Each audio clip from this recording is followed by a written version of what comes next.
उधर। अबे 2-4 को बेहोश होगी सब।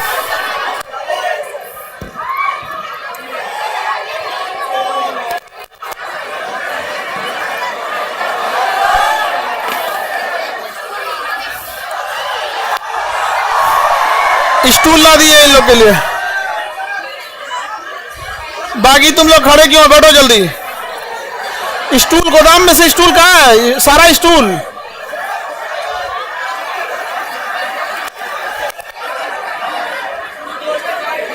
बैठ जाओ, बैठ जाओ। आगे वाले बैठ जाओ तुम। गधो नहीं बैठना है तो आगे मत खड़े हो।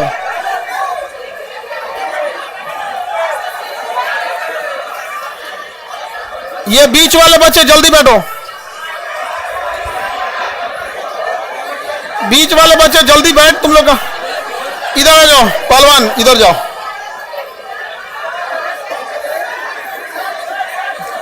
तुम इधर जाओ। बीचों में कुछ खड़ा हो जाती है। बाबू आप बैठ जाओ। तुम लोग पढ़ाएंगे कब हम?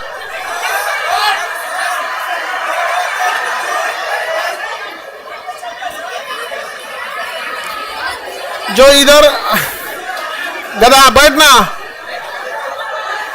बाबू तुम लोग साइड दीवार से सट के खड़े हो जाओ। बीच में खड़े होगे तो डिस्टरबेंस होगा। जल्दी बैठ जाओ। हॉल नंबर 16 में जितने बच्चे हैं जल्दी जल्दी बैठ जाओ बाबू।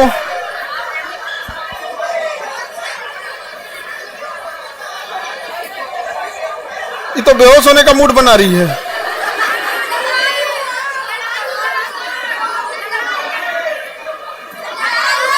लड़ाई की है। तुम तो शाकाहारी है, वीगन है, उस पे से लड़ाई कैसे कर रहे हो? फिर फायदा क्या तुमको शाकाहारी होगा? तो हमसे बोलोगी ना, समझे? नहीं कोई बात नहीं। मुंह से नहीं बोला कर लो। ऐसे मारना होना वो अलग चीज है। मुंह से बोलने लगती है लो तो दिक्कत होता है। एक काम करिए, जिसको जगह नहीं है दरवाजा खोलिए, उनको बाहर दूसरे हॉल में बैठाइए। जगह जिनको, जो लोग नहीं एडजस्ट हो पाओगे, बीच में जो ऐसे लाइन लगा के खड़े हो गए हो तुम लोग चीन की दीवार बन के, उसके पीछे कैसे दिखेंगे? जो बीच में खड़े हो, पीछे वाले बच्चे आप एक लाइन आगे लगा लियो, इस वजह से डिस्टर्ब हो रहा है। वहीं बैठ जाओ आराम से। कल आप देखने रहा था, ये लड़कियों के बीच में कहां चला है? उधर लड़की है साहब।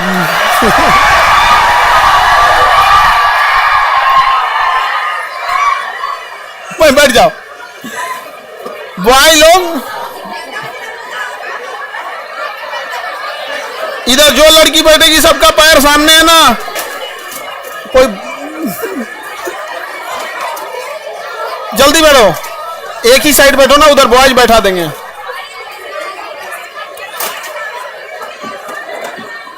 लड़की लोग में अगर बैठ के कोई स्टूल तोड़ दी तो पैसा लेंगे हम।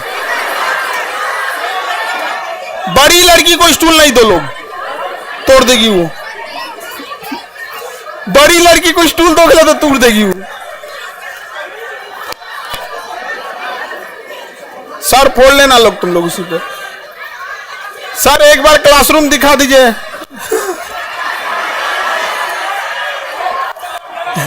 रुको, क्लासरूम दिखा देते हैं एक बार।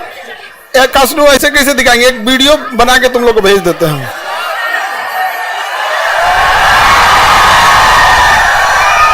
अरे हाथ नीचे को। ये पॉकेट जी के वाले बच्चे लोग, आप लोग अपने अपने जगह दूसरे हॉल में चले जाओ। लोग इस हॉल में जगह नहीं है। इस हॉल में बाबू जगह नहीं है। हॉल नंबर 16 में चले जाएंगे लोग। इस हॉल में जगह नहीं बचा हुआ। जल्दी जल्दी बैठ जाइए आप लोग। जब जॉब हो जाएगा तो आप लोग को ये दिखा देंगे। ठीक है, आप लोग इसमें ढूंढ लीजिएगा।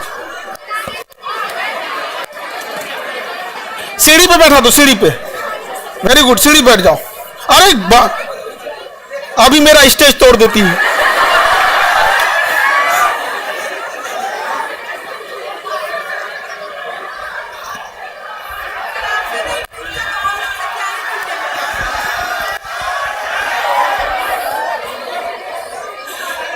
ये तुम इधर जो लड़का बैठ रहा है सब, तुम लोग ठीक आराम से एडजस्ट हो जाओ। हाँ बैठ जाओ, बमनी आगे स्टूल लगा लो। हाँ ठीक है, अब वहीं बैठो ना। ठीक तो इतनी कहीं हट जाओगी तुम। छोटकियन सबको दे, तुमसे बहुत बिलार होती है सब गांव में, तुमसे बहुत बिलार घूमते हैं सब। अब शांति से बैठो, सुनो। अब हल्ला कोई नहीं करेगा। वो बीच में जो बच्चे खड़े हैं ना, जो खड़े हैं, पीछे वाला गेट खोलिए। और तोरा कौन सी दिक्कत हो रहा है? उस साइडवा में है तो शांति से रहो ना तुम। यहाँ पे लिखने में कौन सी का लिखना है तुमको? बैठ गए वही बहुत। हम उधर कराएं कि तुम लोग का समझाएं? हल्ला नहीं करो लोग, और तुम लोग तो साइड साइड में एडजस्ट हो जाए। जो बीच में लाइन से खड़े हैं ना बच्चे, उनको या तो एडजस्ट कर दीजिए तो दूसरे हॉल में ले जाइए, क्योंकि उनकी वजह से पिछवा ना 200-300 बच्चों को दिक्कत हो रहा है। जो खड़े हो सामने, या तो जो बैठो ना तुम लोग। जो खड़ा रहेगा लाइन से वो लग जाएंगे हॉल नंबर 16-17 में, ले जाइए। हाँ अभी सब एडजस्ट हो जाएगा तो गेट खुलवा देते हैं। सब बैठ गया? जो नहीं बैठेगा उसको गेट खुलवाइए, उधर से ले जाइए।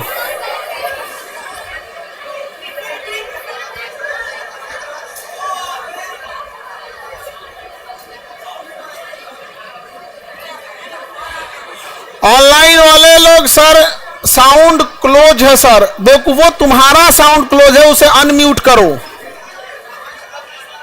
एप्लीकेशन में साउंड अपना अनम्यूट करो, ठीक है?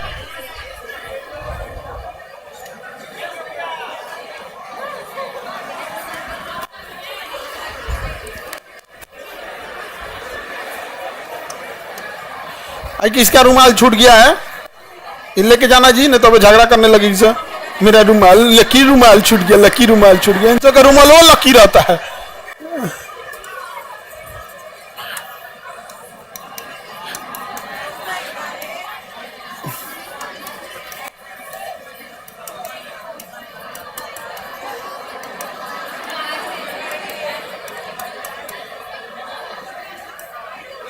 जो बच्चों को आवाज नहीं जा रहा है, गधो मोबाइलवा अनम्यूट कर। अब हम यहां से बोले भी तो उनको सुनाई नहीं देगा, क्योंकि वो म्यूट करके बैठे हैं, तो लिखना पड़ रहा है यहां पे। ठीक है, दूसरे हॉल में चले जाओ, बाबू डिस्टर्ब हो जाएगा ऐसे। दूसरे हॉल में जाओ। 6 बजे से स्टार्ट होना है तो 6:30 कर दिया सब। जल्दी करो जल्दी। क्या करना है? तो उसको कहीं से उधर वो बबुआ दब गया है, वो उसको दूसरे हॉल में भेज दो। क्या जी? अरे वो दब हो जाएगा जी।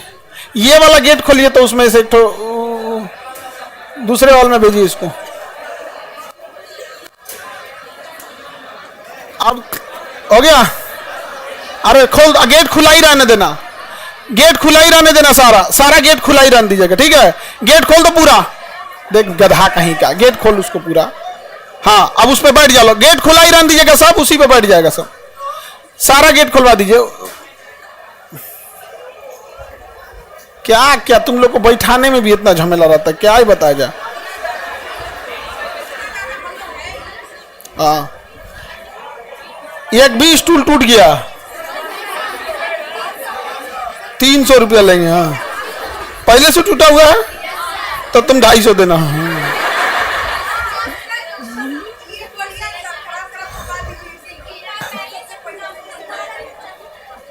उस सब पहले कोई स्टूल बॉयज को दिया नहीं जाता है, स्टूल गर्ल्स को दिया जाता है। और टूटा है तो कौन तोड़ी है? बड़ी लड़की। ये सब भी बड़ी बड़ी लड़की को स्टूल दे देता है सब। और जैसे छोटी बेटी है चुपचाप हिला रही, कोई दिक्कत नहीं है, कभी स्टूले नहीं तोड़ेगी वो, कोई दिक्कत। चलो देखते हैं। ऑनलाइन वाले लोग अनम्यूट कर लिया। अब हम लोग स्टार्ट करें। बाबू जिनको जगह नहीं मिला था जल्दी से जाओ, दूसरे हॉल में बैठो, जल्दी जाओ। कितने लोगों के पास? अरे जल्दी कराओ ना इन लोग को, कितना आराम से।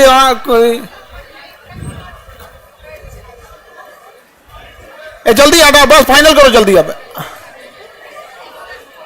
डिस्टर्ब बार बार नहीं करो। अंदरवा कहाँ आ रहा है तुम लोग? अंदर नहीं आना।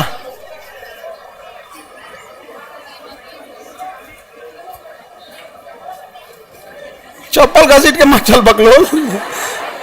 चल लग रहा है कि जैसे जिंदगी में कोनो उद्देश्य नहीं है। कब हमारा नंबर आएगा, कब हमको यमराज ले जाएंगे, भूल गए क्या? जब आप चल रहे कॉन्फिडेंस रहना चाहिए ना कि भाई आप विद्यार्थी हैं, जा रहे हैं तो रहना चाहिए, हाँ हमें रूम पे पहुंचना है, जल्दी क्लास जल्दी पहुंचना है, पढ़ाई करना है। बिना उद्देश्य का डगर रहा है। जब भी मन तब चलाना है। चलें स्टार्ट करें। देखिए फुल स्क्रीन नहीं हो रहा है, साउंड नहीं आ रहा है, सब झमेला तुम लोग को लिए। यहाँ पे एप्लीकेशन में एक जेन्युइन समस्या, एप्लीकेशन 15 मिलियन के लिए बनाया गया था और 15 मिलियन लोड हो चुका है। इस पर 15 मिलियन लोड होने की वजह से एप्लीकेशन अब अपने अंतिम दौर पे चल रहा है। किसी दिन ये जाएगा तो ब्लास्ट करेगा। 15 मिलियन, 1.5 करोड़। 15 मिलियन मतलब 1.5 करोड़। तो हम लोग 1.5 करोड़ तक पहुंच चुके हैं। और खुशी इस बात की नहीं कि हम लोग 1.5 करोड़ पहुंच चुके हैं, हम 1.5 करोड़ ऐसे परिवार में पहुंचे हैं जिसे व्यापारी सब कहते थे कि ये ज्यादा फीस नहीं देते हैं, उन्हें छोड़ देते थे। वो तो 1.5 करोड़ से ज्यादा कोई पैसे वाला कंपनी होगा, उसको 5 करोड़ उसके पास होंगे बच्चे। लेकिन हम लोग 1.5 करोड़ वहां रोशनी किए हैं जहां आज भी अंधेरा है। तो आप लोग भी अच्छे से मेहनत करते रहिए और सक्सेस होके जाइए। अब हम लोग स्टार्ट कर दे, कोई डिस्टरबेंस नहीं करना। सबके पास पॉकेट जी की किताब है? वैसे लोग हाथ उठाए जिनके पास नहीं है तो हाथ नीचे कर दीजिए, हाथ नीचे कीजिए। अगर आप घर पे रखे हैं या नहीं लाए हैं तो बेवकूफी कर रहे हैं। हम यहां पर आपको अक्षरशः वो पॉकेट जी के ही पढ़ाएंगे। समझ में आ गया कि नहीं आ गया? कोई अलग से नहीं बताएंगे। देखिए पटना का एक खराबी बता देते हैं, स्पेशली जीएस चीजों में। जो चीजें पढ़ाई जाती है पुलिस के एग्जाम में वही चिपका दो, रेलवे एग्जाम में वही चिपका दो, टीचर के एग्जाम में वही चिपका दो, बीपीएससी में वही चिपका दो, दरोगा में। ये सबसे घटिया चीज होती है यहाँ पे, इसलिए अलग नहीं हो पाता। यहां पर हम लोग अक्षरशः क्या पढ़ने वाले हैं? पॉकेट जी का। इसलिए आपको फाउंडेशन में ना आप कॉपी किताब कुछ भी नहीं लेते तो हम कुछ नहीं बोलते थे, लेकिन यहां आपको पॉकेट जी के लेकर आना है। और ये जो फुल स्क्रीन कर रहे हो, हाफ स्क्रीन पे पढ़ो, नहीं हो रहा है तो ठीक है। मुंबई में आपका पॉकेट जी के नहीं मिल रहा है सर, तो बांद्रा में तो मिल, भाई ऐसा नहीं होगा। अब बांद्रा कुर्ला या 2 जगह से अब लेके गए हैं लोग, यहां से वहां के डीलर। मिल जाएगा बाबू, देखियो यहाँ पे थोड़ा सा ढूंढना। हाँ ऑनलाइन मंगा लो। तुमको अगर जाओगे फिर मान के चलो, अगर तुम उधर होगे साउथ मुंबई में, इधर आओगे तो तुमको 200 किराया लग जाएगा, 150 की किताब रहेगी। बहुत महंगा शहर है जी मुंबई, बहुत। आगे बढ़ते हैं। तब हम लोग पॉकेट जी के सबके पास रहना चाहिए। हम लोग डेली, पहले समझ जाओ यहाँ पे नियम कानून, बाकी जितने हॉल के बच्चे हैं ध्यान से समझते रहना। हम लोग एक दिन में 2 सब्जेक्ट लेके चलेंगे। स्टार्ट करेंगे बायोलॉजी और पॉलिटी से। जब बायोलॉजी और पॉलिटी खत्म हो जाएगा, तब हम लोग इसको स्टार्ट करेंगे ज्योग्राफी और फिजिक्स। समझ में आ गया? तो एक साइंस का रहेगा, एक आर्ट्स का रहेगा। समझ में आ गया कि नहीं आ गया? और उसी में हफ्ते में का जो करंट अफेयर रहेगा, तो फ्राइडे का दिन जो रहेगा, हफ्ते में एक दिन, जैसे पॉकेट जी के में हफ्ते में एक दिन, पूरे हफ्ते का करंट अफेयर, उस दिन 3 सब्जेक्ट हो जाएगा। बस एक दिन बस ऐसा होगा। पूरे हफ्ते में डेली का सारा करंट अफेयर जरूरत का नहीं होता है। जो मेन होगा हफ्ते में एक दिन बता देंगे, ठीक है? किसी दिन वो आपको बता देंगे, कोई जरूरी नहीं है कि वो फ्राइडे को या थर्सडे भी हो सकता है। तो ये शेड्यूल रहेगा, मतलब 2 सब्जेक्ट आपका चलेगा। स्टार्ट होगा आपका बायोलॉजी और पॉलिटी।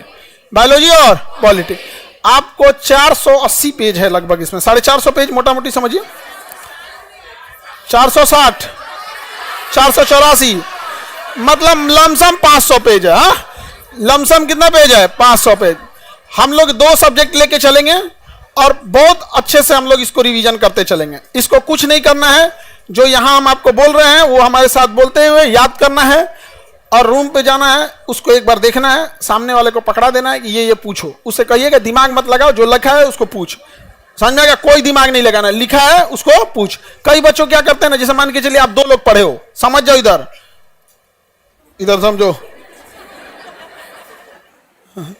जैसे ये दो लड़की पढ़ी हैं सब, तो इसको भी याद है, इसको भी याद है, तो सुनने के टाइम क्या करेगी, ये याद है ना, तो किताबों नहीं देखी, आते से अच्छा बताओ तो लैमार्क का बुक का नाम, ये इतना टाइम लॉस की, इसका दिमाग लगाने की जरूरत नहीं है। देखिए लैमार्क के किताब का नाम, लैमार्क ने कौन सा सिद्धांत दिया, डार्विन का कौन सा सिद्धांत, एक एक सेकंड का यूज कीजिए। विद्यार्थी जीवन में सबसे बहुमूल्य चीज होती है एक एक सेकंड, ठीक है। अगर आपको अपना कॉन्फिडेंस चेक करना है तो किताब बंद करिए, अपने से पूछ के देखिए यहाँ पे, लेकिन जब एक दूसरे का सुन रहे हैं, कोई समय और कोई विद्वान बनने की कोशिश नहीं करना है। स्पष्ट जो लिखा है खट खट खट खट पूछिए, और उधर वो जवाब दे पाया या दे पाया, अपने डिस्कस कर रहे हैं लोग, तो वेट नहीं करना, नहीं याद है आगे बढ़ो। इन्हें की लैमार्क की किताब आई, एगो ईंटा रखना लोग, सरकारी ईंटा मार देना मुंह पे, धाए दे यहाँ पे, याद है तो सुना, नहीं याद है तो आगे बढ़। समझ में आ गया ना, पूछने में लेट करना है ना लेट। और एक और चीज करना लोग, सबसे अच्छा तो रहेगा तुम लोग आखिर फोनवा पे बतिएबे करते हो, तो तुम छोड़ने वाले नहीं हो फोन पे बात करना, वो हमको अच्छे से पता है। एटलीस्ट तुम लोग पॉकेटे जी के पूछो। समझ में आ गया कि नहीं आ गया। लड़की लोग को भी कहते हैं, कहना है मुझौसा तू नहीं, हम खाना खा लिए हैं, पूछना है तो पॉकेट जी के पूछो, खाना खा लिए कि नहीं, बिना खाइले मर नहीं जाएगा कोई, खाना खा लिए कि नहीं, यहाँ पे खाना ऐसा खाना नहीं बना, खाना खा लिए कि नहीं खाने के लिए। तो आपस में रूम पार्टनर में पूछना है तो रूम पार्टनर में पूछो, दोस्तों में पूछना है दो, लेकिन टाइम नहीं लॉस करना है, किताब खोल के पूछना है, जो उसमें लिखा है वही पूछना है, ये अपना दिमाग नहीं लगाना। आप टीचर नहीं है, आप स्टूडेंट है। हम लोग का काम है बिना किताब देख के पढ़ाएं, आपका काम नहीं है। ये स्टूडेंट और टीचर में डिफरेंस होता है, हमारा काम अलग है, आपका काम अलग है। आपको वही जानना है जो एग्जाम में पूछता है, हमें वो जानना है जो एग्जाम में भी पूछता है, और वो भी जानना है जो बच्चे डाउट में लेके आते हैं, क्योंकि आप बहुत सारा चीज ऐसे डाउट में लेके आते हैं जिसको एग्जाम में कोई लेना देना है, लेकिन फिर भी हम लोग को बताना पड़ता है। समझ में आ गया। पॉकेट जी के सबको लेके आना है, हाथ में सबके रहना चाहिए। अब किसी को एंट्री मत दीजिए, आप ये कहां गए लोग, किसी को एंट्री नहीं दीजिएगा लोग, ये एंट्री किसी को नहीं। अब यहां पे कोई घूमना नहीं चाहिए, डिस्टर्ब हो जा रहे हैं हम, इतना लेट हो गया, अब तक गेट खुला रहना चाहिए। तुम कौन चीज से लग रहा है ट्रेन के जनरल डिब्बा में लटका है।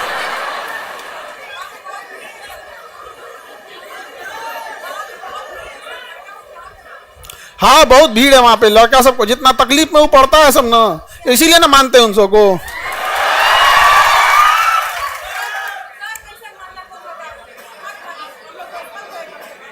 अब तो लेकिन लड़का सबको हम मानते हैं, लेकिन उतना नहीं मानते जितना लड़की सबको मानते हैं। अब तुम लड़का लोग को तो पता है कि हम किसको कितना मानते हैं।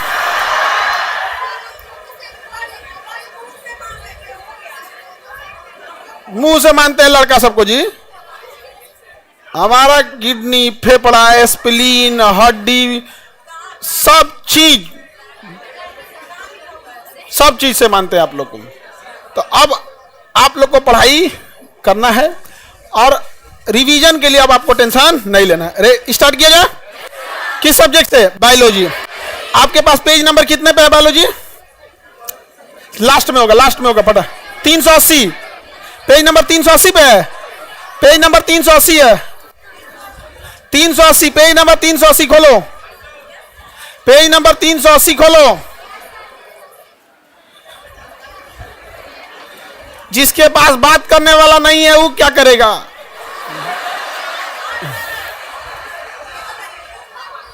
रूम पार्टनर से बतियाओ, दोस्तों से बतियाओ, नहीं मिल रहा तो घर में बाबा दादा को देखो पढ़ाओ।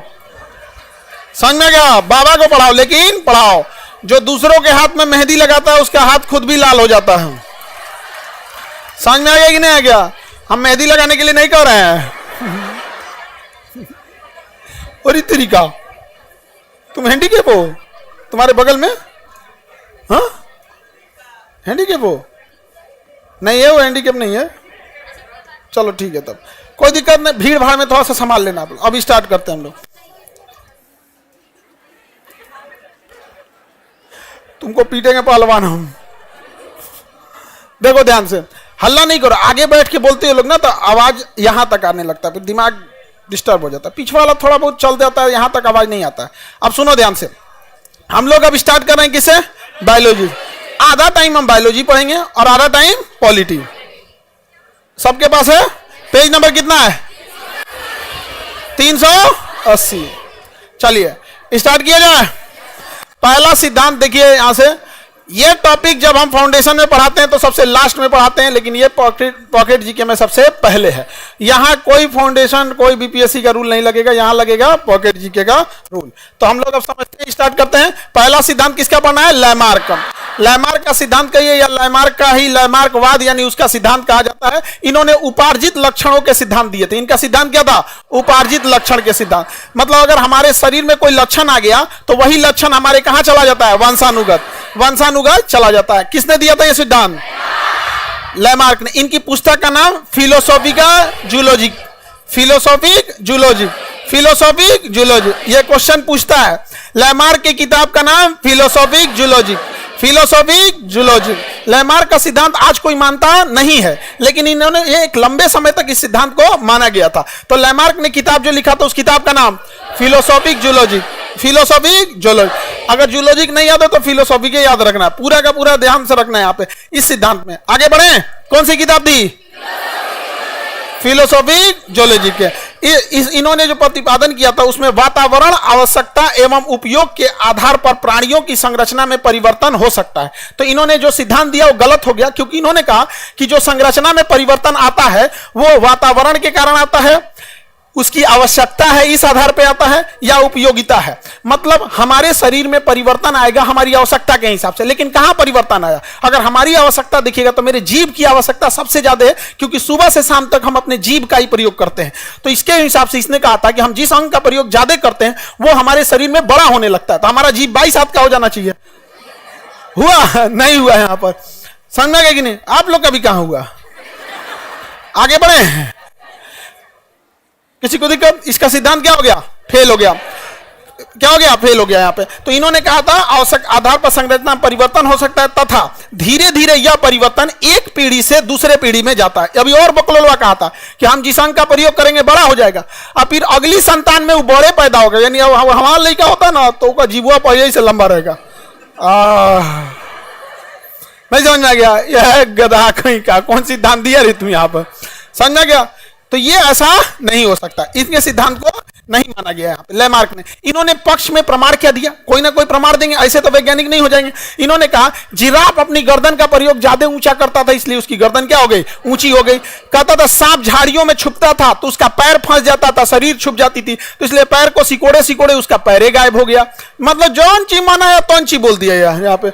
उसके बाद जलीय पक्षी को पानी ज्यादा हटाना था तो ऐसे उंगलियां दूर करते थे तो इससे पानी निकल जाता था बाहर, इसलिए इसमें उनके क्या आ गया? जुड़ाव आ गया। बत्तख का पैर देखिएगा ना, पानी ज्यादा मारने के लिए ऐसे हो गया। जौन ची मनाया वो बोलने लगा यहाँ पे। मांसाहारी जीवों में दांत जो हो गया नोकीला होने लगा। तो इसके सिद्धांत दिया था, लेकिन इस सिद्धांत को माना नहीं गया, इस सिद्धांत को नकार दिया गया। किसी को दिक्कत? अगला सिद्धांत है जनन द्रव्य की निरंतरता का सिद्धांत। विजमैन ने दिया था जनन द्रव्य की निरंतरता का सिद्धांत। इसने कहा था कि जिस चीज का प्रयोग हम नहीं करते हैं वो खत्म होने लगता है। विजमैन ने कहा जिस चीज का प्रयोग हम नहीं करते हैं वो खत्म होने लगता है। कह रहे जनन द्रव्य कभी नष्ट नहीं होता, यह एक पीढ़ी से दूसरी पीढ़ी में स्थानांतरित हो जाता है, विभिन्न जनन द्रव्य द्वारा वंशानुगत हो जाते हैं। अब इसका प्रयोग उन्होंने चूहे पर करके दिखाया था विजमैन के सिद्धांत को। चूहे का प्रयोग किया विजमैन ने, और एक चूहे की पीढ़ियों में उसने देखा कि चूहे का जीवन काल बड़ा छोटा होता है, वो अगले महीने 2 महीने के बाद उसकी अगली पीढ़ी हम प्राप्त कर सकते हैं। लेकिन अगर हम बकरी पालेंगे तो उसकी अगली पीढ़ी प्राप्त करने में 6 महीना 7 महीना लग जाएगा, तो रिसर्च करने में टाइम लग जाएगा। इसने जानबूझ के छोटा जीव लिया चूहा, क्योंकि उसका ना जीवन चक्र बड़ा छोटा होता है। तो चूहे की 22 पीढ़ियों का पूंछ काट दिया इस उम्मीद में कि अगली पीढ़ी में पूंछ नहीं आएगा, लेकिन अगली पीढ़ी में फिर से पूंछ आ गया। दूसरा एक और देखेंगे, भारत में सदियों से कान छेदने की क्या चल रही है परंपरा। अगर यही सिद्धांत है तो अगर हर लड़की का कान छेदाया रहता है तो आखिर जब सदियों से छेदा के कान आ ही रहा है तो क्यों ना लड़की जब पैदा हो तो उसका ऑटोमेटिक कान में क्या हो? कान छेदाया ही रहे। लेकिन ऐसा नहीं होता है, कान बाद में क्या करना पड़ता है? छेदवाना पड़ता है कान में। यहाँ पर समझ में आ रहा है कि नहीं आ रहा? तो विजमैन का भी सिद्धांत क्या हो गया? फेल हो गया। विजमैन का सिद्धांत फेल हो गया। किसी को दिक्कत? तो ये सभी चीजें क्या हो गए? फेल हो गया। सभी उपार्जित लक्षण या वातावरणीय विभिन्न वंशानुगत नहीं होते हैं। मतलब जो हमारे शरीर में लक्षण है वो जरूरी नहीं कि हमारा वंशानुगत हो या वातावरण के हिसाब से हो। यह परिवर्तन अचानक होता है, जिसको सिद्धांत को दिया था ह्यूगो डी ब्रिज ने दिया था। अब देखते हैं डार्विन का सिद्धांत। डार्विन और डी ब्रिज यही दो का सिद्धांत सक्सेस रहा। लैमार्क और विजमैन का सक्सेस रहा। लैमार्क का फेल हो गया। अब क्वेश्चन क्या पूछेगा? जिराफ का सिद्धांत लैमार्क, सांप का पैर गायब हुआ लैमार्क, चूहा पे प्रयोग वीजमैन, चूहे पे प्रयोग फिलोसॉफिकल ज्योग्राफी का किसकी पुस्तक है? लैमार्क को सिद्धांत को माना गया या नकार दिया गया? क्या किया गया? नकार दिया गया। अब आते हैं कौन सा सिद्धांत में? डार्विन का सिद्धांत। कौन सा सिद्धांत? डार्विन। अब समझना क्वेश्चन कहां से आएगा। डार्विन का सिद्धांत। कौन सा सिद्धांत? डार्विन का सिद्धांत। डार्विन के सिद्धांत को कहते हैं प्राकृतिक वर्ण का सिद्धांत। कौन सा? प्राकृतिक वर्ण। अब इधर समझो सब लोग ध्यान से, प्राकृतिक मतलब नेचर, वर्ण मतलब सिलेक्शन। नेचर जिसे सेलेक्ट करेगा वही जिंदा रहेगा। किसने बोला था? डार्विन। नेचर जिसे सेलेक्ट करेगा वही जिंदा रहेगा। किसने बोला? डार्विन ने बोला। किसने बोला? डार्विन। जैसे कोरोना पैदा तो हो गया, कोरोना पैदा तो हो गया, उसने नेचर से लड़ने का बड़ा प्रयोग किया। अभी हम सारा सिद्धांत बता देंगे। तो देखिए डार्विन ने क्या बोला? नेचुरल सिलेक्शन, प्राकृतिक वर्ण, नेचुरल सिलेक्शन, प्राकृतिक वर्ण। किसने बोला? उपार्जित अंग का सिद्धांत लैमार्क। उपार्जित अंग, नेचुरल सिलेक्शन, फिलोसॉफिकल ज्योग्राफी का लैमार्क। चूहे पे प्रयोग वीजमैन, चूहे पे प्रयोग Weissman. Natural selection, origin of the species Darwin. Darwin की किताब का नाम origin of the species. Darwin की किताब, डार्विन का किताब origin of the species, origin of the species. दोनों का किताब पूछेगा और ये आगे भी पूछेगा। देखिए डार्विन का सिद्धांत कितना बेहतरीन था। डार्विन के प्रमुख सिद्धांत में सब जीव जंतु में संतान उत्पन्न करने की प्रचुर क्षमता होती है। यानी कोई भी जानवर हो उससे बहुत सारे संतान उत्पन्न कर सकता है। इतना ना संतान उत्पन्न कर दिया कि हम दो, हमारे दो, छोटा परिवार, संपन्न परिवार, सुखी परिवार, ये सब करना पड़ गया, नहीं तो भर देता पृथ्वी। नहीं समझ में आ गया? मुर्गा मुर्गी को देखो, डेली कटा रहा है मुर्गा, फिर भी कम नहीं हो रहा है। कितना काट जा है सो, जो पैदा हो गया तो ना को काट दे रहा है, जो नहीं पैदा हुआ उसका अंडा भूज के खा जा रहा है, फिर भी कम नहीं हो रहा है। तो इसी ने बोला था संतान उत्पन्न करने की प्रखर क्षमता। गुड नाइट जलाते हैं, कॉइल जलाते हैं, सड़क पर धुआं छोड़ता है, फिर भी मच्छरवा पैदा हो जाते हैं सब, क्योंकि संतान उत्पन्न करने की प्रबल क्षमता। समझ में आ गया? किसने बोला था? किसी भी जीव को, जंगल में शेर है, सांप है, मौसम है, गर्मी है, बरसात है, बाढ़ में इतने जानवर मरते हैं, फिर भी जानवर कम नहीं होते हैं सब। समुद्र में शार्क मछली है, वेल मछली है, घोटती मुंह खोल के एक बार पूरा खा जाती है, फिर भी वहां कम होने वाले नहीं है। तो प्राकृतिक जन्म का सिद्धांत, प्रचुर क्षमता होती है जन्म की, प्रचुर क्षमता। दूसरा क्या बोला था? जीवन संघर्ष अंतर जातीय। जीवन के लिए क्या होता है? संघर्ष होता है। पैदा तो हो गए, अब जीवन के लिए संघर्ष होगा। जीवन के लिए संघर्ष कैसा होगा? अंतर जातीय, अपने लोगों से खतरा। कुत्ता का बच्चा पैदा होगा, बड़का कुत्ता मार देगा। शेर पैदा होगा, दूसरा का शेर मार देगा। बिल्ली का बच्चा पैदा हुआ, नहीं देखी तो दूसरा मार देगा। मुर्गी का बच्चा पैदा हुआ, नहीं देखे तो कौआ के मार देगा। यहाँ और उसके अंतर जाति, मतलब सेम जाति में मार सकता है, दूसरा भी मार सकता है। जैसे कुत्ता को काट लिया, अंतर जातीय संघर्ष। कुत्ता को आके कोई दूसरा जानवर आके मार दिया, अंतर जातीय। जैसे बकरी के बच्चा को कुत्ता काट लिया, अंतर जातीय। अंतर जातीय, एक कुत्ता के बच्चा को दूसरा कुत्ता के बच्चा का, यानी ये दोनों संघर्ष किसके लिए? जीवन।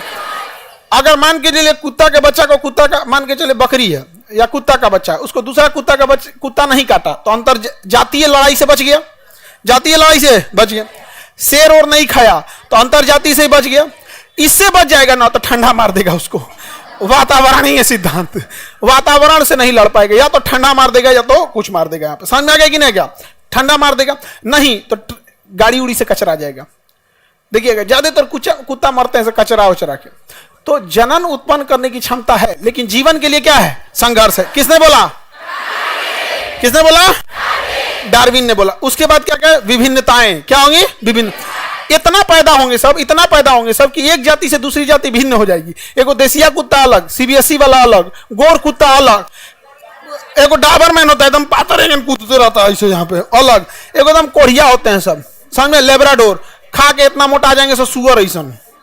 समझ में आ गया कि नहीं? अब कुछ कुछ कुत्ता होते हैं सब दुबरा, एकदम कितनों खाएंगे सब दुबराइले रहेंगे। यानी जन्म होगा तो उसमें क्या हो जाएगी? विभिन्नताएं आ जाएंगी। क्या आ जाएंगी? विभिन्नताएं आ जाएंगी। किसने बोला? जन्म के बाद विभिन्नता आएगी कि नहीं आएगी? भिन्नता आएगी। अब हो गया योग्यतम का आहरण। योग्यतम का आहरण, वर्ण मतलब क्या होता है? सिलेक्शन। योग्यतम मतलब होता है बेस्ट, जो सबसे अच्छा होगा वही जिंदा रह पाएगा। ये लैमार्क का सबसे अच्छा सिद्धांत था। डार्विन का सर्वाइवल मतलब जिंदा रह सकता है, survival of the fittest, survival of the fittest. जो सबसे मजबूत, सबसे अच्छा रहेगा वही जिंदा रह पाएगा, बाकी सब मर जाएंगे, क्योंकि संघर्ष इतना बड़ा है। कोरोना को देखो, पैदा तो हो गया क्योंकि जनन की प्रचुर क्षमता थी, इतना पैदा हुआ कि चाइना से घूमते घूमते पूरी दुनिया पहुंच गया 1 साल के अंदर। लेकिन जीवन का संघर्ष किसका चालू हुआ? कोरोना का। कोरोना में ही देखोगे जातीय संघर्ष था। एक कोरोना का एक स्ट्रेन मजबूत, दूसरा स्ट्रेन कमजोर, एक स्ट्रेन मजबूत, एक कमजोर। अंतरजातीय संबंध था, एक वायरस दूसरे वायरस को मार दे रहा था, वैक्सीन लेके हम लोग मार दे रहे थे। वातावरण का सिद्धांत, ज्यादा गर्मी पड़ रहा था तो कम हो रहा था, ठंडी में बढ़ जा रहा था। स्टार्टिंग कहां से हो रहा था? ठंडी से। लेकिन इन सब के बाद कोरोना कैसे जिंदा रह पाएगा? अगर नेचर उसे सेलेक्ट कर दी तो सर्वाइवल ऑफ द फिटेस्ट, योग्यतम नहीं, योग्य नहीं, योग्यतम, योग्य नहीं, योग्यतम, सर्वाइवल ऑफ द फिटेस्ट। जो सबसे फिट होगा वही सर्वाइव कर पाएगा, जो सबसे फिट होगा वही सर्वाइव कर पाएगा। तो कोरोना में कम से कम हजारों कैटेगरी के कोरोना थे सब, लेकिन सब मर गए सब। इंडिया में आया 2021 में, जो इंडिया में आया 2021 में डेल्टा वेरिएंट, वो कहा कि I am the survival of the fittest. इतना जान लिया, इतना जान लिया जिसका कोई हद नहीं। लेकिन वो भी वातावरण पे ढल नहीं पाया, वातावरण में ढल नहीं पाया। अभी भी वातावरण में कोरोना होगा, अभी भी वातावरण में क्या है? कोरोना है, लेकिन वो बेस्ट नहीं है, वो योग्यतम नहीं है, इसलिए हमारा नुकसान नहीं पहुंचा रहा। ये गलतफहमी है कि कोरोना खत्म हो गया होगा ना, अब हम लोग को नुकसान नहीं पहुंचा पा रहा होगा। है कोरोना यहां पर, लेकिन नुकसान नहीं पता है। समझा क्या कि नहीं? जैसे भूत प्रेत के दुनिया से चले गए हैं, अभी भी हैं, क्लास में भी हैं आगे बढ़े तो समझो ध्यान से। तो सर्वाइवल ऑफ द फिटेस्ट सिद्धांत किसने दिया?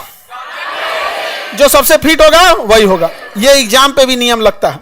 यहां प्रचुर संतानोत्पत्ति तो नहीं कहेंगे यहां पे, यहां ये कहेंगे विद्यार्थियों की प्रचुर क्षमता हमेशा आती रहती है।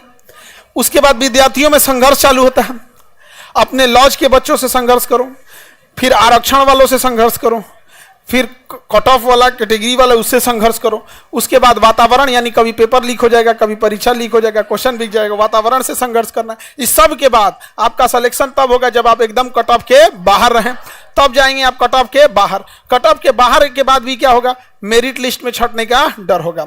अनुकूल लक्षण का वंशानुगत होना, तो हमारे में वही लक्षण जाएंगे जो वातावरण के लिए ठीक होते हैं। तो बताइए, सर्वाइवल ऑफ द फिटेस्ट किसने दिया? Origin of the species, origin of the species. कोई दिक्कत? मिटा के पूछे, बताएंगे ना। जैसे कश्मीर जैसे ठंडे जगह पे, वहां बहुत सारे ऊंट जन्म लिए होंगे। किसी ऊंट के ऊपर चर्बी कम होगी, किसी पे चर्बी ज्यादा होगी। कौन जिंदा रहेगा? जिस पे चर्बी ज्यादा होगी। कश्मीर में 2 तरह का ऊंट जन्म लेगा, एक के शरीर पे बाल नहीं होगा, एक के शरीर पे बहुत ज्यादा बाल होगा। कौन जिंदा रहेगा? क्योंकि जो सबसे योग्य होगा वही जी पाएगा, और उसी के बच्चे आगे जी पाएंगे। ऐसा नहीं कि कश्मीर में क्या बिना बाल वाला ऊंट नहीं रहा होगा, रहा होगा, लेकिन वो संघर्ष में मराया होगा। किस संघर्ष में? अपने अंतरजाति में, अंतरजाति में नहीं, वातावरणीय में। मराया किस में? डायनासोर किस में मराया? वातावरणीय में। जितना दुनिया में से गया है सो किस में? वातावरणीय में। अब जो बच गया उसी के संतान जिंदा रहे, नहीं तो इसमें नहीं। जैसे मान के चलिए किसी का लड़का हुआ, उड़ने लगा, वो क्या हो गया? उड़ने लगा यहाँ पे। अब हो गया दिक्कत, पैदा तो हो गया वो उड़ने वाला, अब उसका संघर्ष चालू होगा। पैदा हो गया, अब क्या होगा? जीवन के लिए संघर्ष। जैसे उड़ेगा, बानर ढकेल देगा उसको, इको ने पेड़ ओड़ पे बैठेगा, बंदर ढकेल देगा, उसे ढकेल दे, ड्रोन से टकरा जाएगा। इधर उधर वातावरण में बारिश होगा, कहीं घेरा गया, बिजली गिर गया उसके ऊपर, कुछ ना कुछ होगा, उसको मराएगा वो यहाँ पे। नहीं तो कहीं पोल पे बैठेगा, ट्रांसफार्मर पे मरा जाएगा, यहाँ पर खत्म हो जाएगा, क्योंकि वो योग्यतम नहीं है, योग्यतम नहीं। लेकिन अगर वो अपने आप को कैसे बचा ले गया, अगर अपने आप को बचा ले गया, अगर वो फिट बैठ गया, सर्वाइवल ऑफ द फिटेस्ट, अगर इस वातावरण में फिट बैठ गया, फिट बैठ नहीं पाएगा। रीजन समझो, उसके पास पंख होगा तो रूल है कि पंखवा गर्मी के दिन में झड़ जाना चाहिए, क्योंकि पंख इतना गर्म होता है कि गर्मी के दिन में झड़ेगा नहीं ना तो मर जाएंगे सब। तो उसका पंख झड़ जाना चाहिए। अगर पैदा हो गया और पंखवा नहीं झड़ा गर्मी के दिन में तो गर्मी से मर जाएगा। अच्छा, कहीं उल्टा हुआ, ठंडी के दिन में झड़ गया तो ठंडा मार देगा। ठंडी के दिन में नया पंख आना चाहिए, तो उसको 50 गो झमेला है जिंदा रहने के लिए। 50 झमेला, इस सारा झमेला के बाद अगर वो बच गया तब उसकी संतान उत्पत्ति होगी और उसकी संतान और हम लोग में लड़ाई होगा।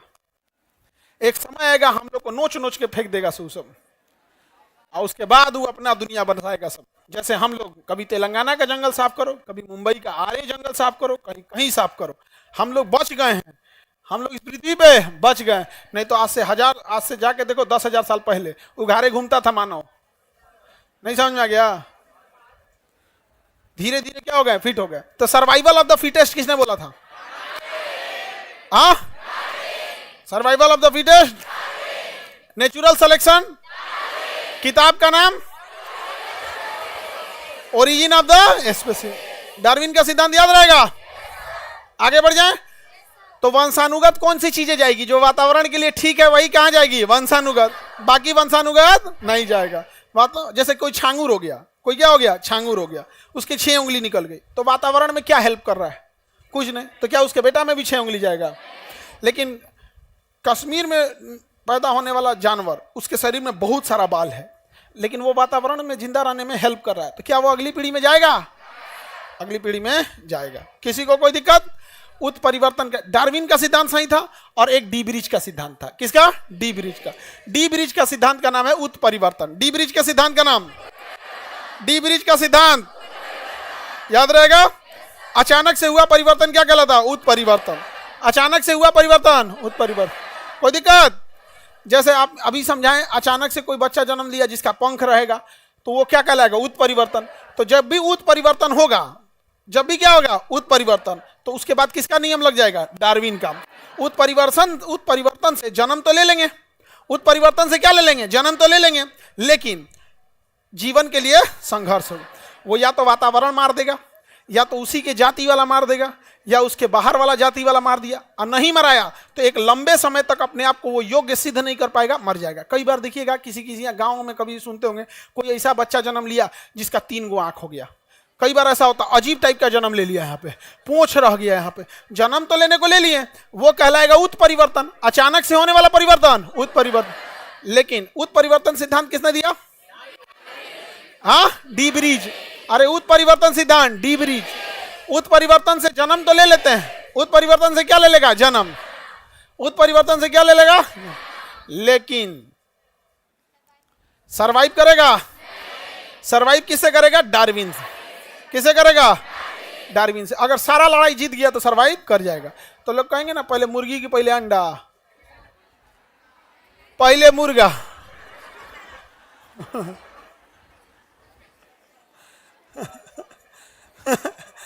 पहले मुर्गी की पहले अंडा, पहले मुर्गा। उत्परिवर्तन क्या होता है? उत्परिवर्तन। अचानक से किसी जीव से चेंजिंग आया होगा, अचानक से कोई जीव से कोई चीज क्या होगी? चेंजिंग। और वो चेंजिंग धीरे धीरे डार्विन के नियम पे फिट बैठ गई होगी, अपने आप को बचा ली होगी, और वही बचाते बचाते बचाते बचाते एक नए जीव का रूप ले लिया। समझ में आ गया कि नहीं आ गया? नया जीव क्या कर लेता है? रूप ले लेता है। यहाँ पर जैसे देहात में एक मछली होती है मांगुर मछली, उस पर बैन लगाया गया है मांगुर मछली पे। मांगुर मछली दूसरे मछली को खा जाती है, और सड़ा गला कुछ भी दीजिएगा सब खा जाएगी मांगुर मछली। उसको बीमारी के कारण मजे सड़ा गला कुछ खा जाएगी, और उसको लोग खाएंगे तो हो जाएगा। इसे थाईलैंड के लोगों, थाईलैंड में उगाया गया था। तो थाईलैंड में जब इसे उगाया गया था ना, तो मांगुर मछली को इसलिए उसमें उत्परिवर्तन किया गया। अचानक उसके जीन में परिवर्तन किया गया। जब परिवर्तन किया गया तो मर गई, कुछ ही दिन बाद मर गई। लेकिन वो 15 दिन में बहुत ज्यादा उसका शरीर बढ़ गया था। थाईलैंड के वैज्ञानिकों ने देखा ना कि इसको कैसे भी करके उत्परिवर्तन लाया डी ब्रिज के सिद्धांत से, लेकिन जिंदा रखना है डार्विन के सिद्धांत। तो पहला संघर्ष इसने जन्म ले लिया वातावरण से, तो उसे टब में पाला, सब बैक्टीरिया वायरस से बचाया, सब वैक्सीनेशन दिया, सब वातावरण को एकदम टेम्परेचर का अनुकूल रखा, सब धीरे धीरे धीरे धीरे करके उसी के हिसाब से उसे भोजन दिया, सब और भोजन दे दे के उसको जिंदा रख लिया सब। और 1-2 साल जब जिंदा रह गया ना, अब उससे जो प्रजनन हुआ, अब वो वातावरण से क्या करने लगा? एडॉप्ट करने लगा। इससे थाईलैंड के लोगों को फायदा क्या हुआ? वो तालाब खोदते थे और उसमें मछली डालते थे, और मछली को खुदे चारा देते थे खाने के लिए, अपना चारा देते। और वो मछली जो अन्य मछलियां 6 महीने में बड़ी होती थी, वो 2 महीने में बड़ हो जाती थी। तो उन लोग को खाने के लिए सहूलियत डेथ हो जाता था। अब वही मछलियाँ का ब्रीड कोनो इंडिया लेके चला है, और इंडिया का आदमी जानवर को केवल अपने लाभ के लिए उपयोग करता है। वो किस स्थिति में जी रहा है उसको कोई मतलब नहीं है। गाय बीमार है, गर्मी लग रहा है, ठंडा मार दिया, उसको कैल्शियम चाहिए कि नहीं चाहिए, कोई मतलब नहीं। दूध ला रही है गाय, काम खत्म। अब बच जाए, दूध देना बंद करेगी, कसाई को बेच देगा। तो हमारे यहाँ ले आया मांगुर मछली, थाईलैंड ने बनाया था साफ सुथरा पानी के लिए, हमारे यहाँ ले आके गढ़ा में छोड़ दिया। और गढ़ा में छोड़ा तो वो तो सरवाइव कर चुकी थी, और उस सरवाइव की तो और घुसिया गई, दूसर मछलियां को लगी काटने, और काट काट के सब मछली मार दी। इसलिए अगर किसी तालाब में केवल एक ठो छोड़ दीजिएगा ना थाई कैटफिश को, पूरे मछलियों को नष्ट कर देगा। अब कुछ भी खा जाएगा, मेढक ओढक कुछ खा जाएगा, और उससे बीमारी उसके शरीर में आ जाएगा। और इतना जल्दी विकास करता है कि वो बीमारी अगर आ गया तो बीमारी शरीर में अभी पनप रहा है, धीरे धीरे शरीर बीमारी को मार देता है। जैसे आपको घाव हुआ, धीरे धीरे सही हो जाता है, लेकिन उसका शरीर मांगुर मछली का इतना तेज विकास होता है कि अगर उसके शरीर में कोई गड़बड़ी है तुरंत विकास कर लेगा, कोई मार के खा जाएगा और वो बीमार पड़ जाएगा। अरे भाई साहब, उसको थाईलैंड ने विकसित किया था अपने हिसाब से, और हम लोग खा रहे हैं गड़हा में मार के। तो उत्परिवर्तन समझ में आ रहा है? अचानक परिवर्तन और उसको डार्विन के आधार पर सस्टेन रख लेना। तो उत्परिवर्तन को और डार्विन समझ में आ गया? ये दोनों होशियार था सब। डी ब्रिज होशियार था जिसने उत्परिवर्तन दिया, और डार्विन होशियार था जिसने प्राकृतिक संरक्षण का सिद्धांत दिया। और उधर दोनों बकलोल था सब, लैमार्क और विजमैन। लैमार्क और विजमैन याद रहेगा, हटा दें। उत्परिवर्तन समझ में आ गया? उत्परिवर्तन का सिद्धांत किसने दिया? उत्परिवर्तन का सिद्धांत। इसके अनुसार कुछ पादपों तथा जंतुओं में क्रमिक विकास नहीं होता है, वरना उसमें आकस्मिक, तो उसमें क्या होता है? आकस्मिक, मतलब अचानक ही चेंजिंग होता है। जीन की संरचना में आय या परिवर्तन एक पीढ़ी से दूसरी पीढ़ी में चला जाता है, एवं अचानक एक नई पीढ़ी का क्या हो जाता है? उद्भव हो जाता है। लेकिन यह नई पीढ़ी जिंदा रहेगी या नहीं रहेगी, ये कौन डिसाइड करेगा? डार्विन। कौन डिसाइड करेगा? डार्विन। कोरोना उत्परिवर्तन तो हो गया, उत्परिवर्तन को अंग्रेजी में कहते हैं म्यूटेशन। उत्परिवर्तन को क्या कहते हैं? म्यूटेशन। म्यूटेशन म्यूटेशन हो गया, लेकिन म्यूटेशन को सस्टेन कौन रोकेगा? डार्विन। कौन रोकेगा? डार्विन नहीं, बल्कि डार्विन का सिद्धांत। आप कहना जो चाहते हैं हम समझ रहे हैं, आप डार्विन बोलिए। उत्परिवर्तन को सर्वाइव कौन करेगा? Origin of the species, philosophical geography का, natural selection, Darwin. Survival of the fittest, जीवन के लिए संघर्ष, जिराफ की गर्दन, लैमार्क। चूहा की पूंछ, विजमैन। चूहे की पूंछ, म्यूटेशन यानी उत्परिवर्तन, D bridge. D bridge mutation धीरे धीरे या अचानक, लेकिन उसे सस्टेन करना इजी है या मुश्किल है? बहुत मुश्किल है, बहुत ज्यादा मुश्किल है। सर्वाइव नहीं कर पाएगा यहाँ पे। जैसे एक बहुत अच्छे ब्रीड का कुत्ता होता है, हस्की नाम होता है, रसिया में होता है। यहाँ ले आके पालोगे तो सर्वाइवल ऑफ द फिटेस्ट, क्योंकि उसका शरीर में इतना मोटा चर्बी होता है, बाल होता है, और गर्मी के दिन में यहाँ पागल हो जाएगा एकदम। समझ में आएगा? पागल हो जाएगा। तो अपने यहाँ का कुतवन सबको देखो ना, चमड़वा पातर, और बाल के नाम पे खौरा जाएगा, समझ के अधर दिन भर खजुआट रहेगा, 5 कदम चलेगा सब मुड़ के खजुआते रहेगा। दूर सोचा तू नहीं समझ में आ गया? वो चमड़वा एकदम क्या रहेगा? पातर रहता है, क्योंकि हमारे वातावरण के हिसाब से है। और उस पे से बेचारे पे मक्खी लगल रहेगी, सब बेचारा परेशान रहेगा। इन्ने उन्हें जाएगा तो कोई ढेला चला देगा, कुछ चला, परेशान रहता है सब एकदम। यार क्या जिंदगी है, कोई मार के चल जाता है हमको। काश हम भी पागल हो जाते, पूरी दुनिया डरती। कुत्ता का इज्जत तभी होता है या तो पशुआ है या तो पागल है। पागल है तो सब लोग डरा जाते हैं, ओ बाप भी पागला है। आगे बढ़े। उत्परिवर्तन समझ में आ गया? उत्परिवर्तन हम कर सकते हैं कि नहीं कर सकते हैं? पादपों में इसी को कर दिया जाता है उत्परिवर्तन, म्यूटेशन, या क्लोनिंग कर सकते हैं, उसी में से चेंज किया जा सकता है। समझ में आ गया कि नहीं आ गया? उत्परिवर्तन करके फिर उसको डार्विन के आधार पर उसको सर्वाइव करके दिया जा सकता है। समझ में आ रहा है कि नहीं आ रहा? उत्परिवर्तन का सिद्धांत समझ में आ गया कि नहीं आ गया? इसे होता भी है ऐसे उत्परिवर्तन। सपोज कीजिए कि कोई ऐसा पौधा है, जैसे गन्ना है, गन्ना देख रहे हैं, उसमें अचानक चेंजिंग कीजिए कि मोटा हो जाए, लेकिन मोटा गन्ना सर्वाइव नहीं कर पाएगा। चेंजिंग तो ला दिए, अब सर्वाइव करने के लिए उसे लेबोरेटरी में रख के उसके 1-2 पीढ़ियों को सर्वाइव करके उसी हिसाब से विटामिन मिनरल देना पड़ेगा, और उसके बाद अगर सर्वाइव कर दिया तो गन्ना कितना मोटा होगा? बांस बराबर। सर्वाइव नहीं कर पाएगा, लेकिन हम लोग सर्वाइव नहीं कर हो गया तो किसान कितना सुखी हो जाएगा। समझ में आ गया? जय विकास एवं जय विकास के प्रमाण। जय विकास में धीमी गति से होता है जय विकास, ये तो सब समझते हैं। विकास तो होता है धीमे, लेकिन उत्परिवर्तन तेज। जय विकास धीरे, लेकिन उत्परिवर्तन तेज। जैव विकास के सिद्धांत एवं उसके प्रमाण की उपलब्धता के कारण सभी वैज्ञानिक इसके सहमत हैं कि जीवों का विकास कालांतर में हुआ है तथा सतत प्रक्रिया, मतलब एक लंबी प्रक्रिया चलती जा रही है जो आज भी क्रमिक रूप से चालू है।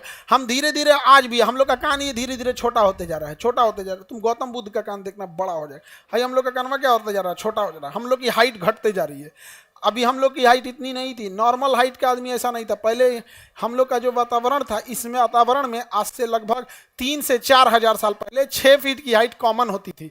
आज 6 फीट की हाइट नहीं हो गई है। लड़की सबका तो और समस्या होते जा रहा है, नहीं समझे? हाँ बेचारी सब तो और पता नहीं क्या होते जा रहा है एकदम। 3.5 फीट। आगे बढ़े। अब देखो यहां हमको समझना है, कई ये क्वेश्चन भी आते हैं, इसको याद रखना, आप लोग को सीक्वेंस याद रखना है। 2 जीव में आपस में लक्षण होते हैं। कई बार देखिएगा मेल फीमेल के लक्षण को ट्रांसजेंडर हम लोग बोलते हैं। उसमें पुरुष एवं मादा दोनों के लक्षण होते हैं, उसे क्या कहेंगे? ट्रांसजेंडर। पहले हम लोग ट्रांसजेंडर को समाज में बुराई के तौर पे देखते थे। अभी ट्रांसजेंडर के लिए समाज ने आरक्षण किया है, जो जरूरी भी है, क्योंकि उसमें उस व्यक्ति की कोई गलती नहीं है। और समाज हमेशा गलतें बोलने लगेगा उसको कोई नौकरी देगा नहीं। और वो कहीं पैसा मांगेगी सड़क पे या रोके तो का ये सबको खाली पैसे मांगना रहता है। अरे भाई तो तुम नौकरी दे दे, नौकरी देगा नहीं क्या? वो सब बहुत समाज के लिए भलाई करते हैं। कम से कम हम लोग वो अपने सोसाइटी में शांति से रहते हैं। युद्ध जब हुआ था ना पाकिस्तान से, कारगिल युद्ध, वो लोग चंदा दिए थे लोग, सोचिए। तो हम लोगों ने अगर कहेंगे मेल और फीमेल का जो बीच की कड़ी रहेगा तो ट्रांसजेंडर, क्या चीज कहेंगे? ट्रांसजेंडर। उसी तरह से कई बीच के कड़ी हैं जिससे सवाल आपसे पूछता है। जैसे आपका पहला जो होता है मछली, पीसीज वर्ग में आता है। देखो ये वर्गीकरण को इसको हम बता देते हैं। जितने मछली होते हैं उन्हें टेक्निकल नाम में पीसीज कहते हैं। क्या कहेंगे? पीसीज। जो मेढक वगैरह हो गए जो दोनों जगह पर रह सकते हैं उसे क्या कहेंगे? एम्फीबियन। मछली को पीसीज, दोनों जगह रह सकता है एम्फीबियन। रेंगेगा तो रेप्टिलिया, रेंगेगा तो जमीन पानी दोनों पर रहेगा एम्फीबियन। उड़ेगा तो एबीज, तैरेगी तो पीसीज। मछली को पीसीज, उड़ने वाले को एबीज। ये क्वेश्चन आपको ना कई बार जीएस में ना देके रीजनिंग में दे देता है। जब पक्षी का संबंध एबीज से है, मेढक का संबंध एम्फीबियन से है, तो मछली का संबंध किससे? इस टाइप का दे देता है। मछली पीसीज, इसी से बना है पीसी कल्चर। समझ में आ गया? मछली पालन पीसी का, तो मछली के ग्रुप को पीसीज, रेंगने वाले को रेप्टिलिया, उड़ने वाले को एबीज, स्तनधारी को मैमिलिया। हम लोग किसमें आएंगे? मैमिलिया की पहचान, वो अपने बच्चे को दूध पिलाता है। समझ में आ गया?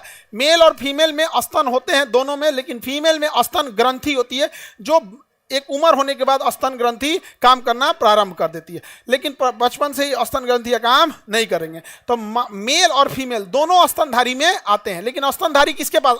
स्तन ग्रंथि किसके पास होती है? फीमेल के पास। तो मानो किसमें आएगा? स्तनधारी में। बकरी, गधा, घोड़ा, भैंस, सब पर्यायवाची है। तुम लोग का पर्यायवाची समझते हो? हाँ, क्या होता है पर्यायवाची? सिनोनिम्स। किसका सिनोनिम्स था ये? आप लोग का। आगे बढ़े। ये क्या नाम दे सर? मेरी चाची FIR नाम डाल दी है, मैं नौकरी नहीं कर पाऊंगा, प्लीज हेल्प कीजिए। ऐसा रहे तो सब चाची लोग नौकरियां खाते रह जाएंगी लोग। हाँ, ऐसा कुछ नहीं होता है। FIR नाम डालने से कुछ नहीं होगा। चार्जशीट से अपना नाम हटवा लीजिएगा, आप प्रूफ दे दीजिएगा कि हम यहाँ नहीं थे। समझ में आ गया कि नहीं आ गया? सॉलिड प्रूफ है तो ठीक है, जैसे हॉस्पिटल में एडमिट थे, CCTV फुटेज है, कहीं कुछ है। अगर सॉलिड प्रूफ नहीं है तो फिर एक और प्रूफ है ये, जो हर जगह काम करता है, समझते ही हैं।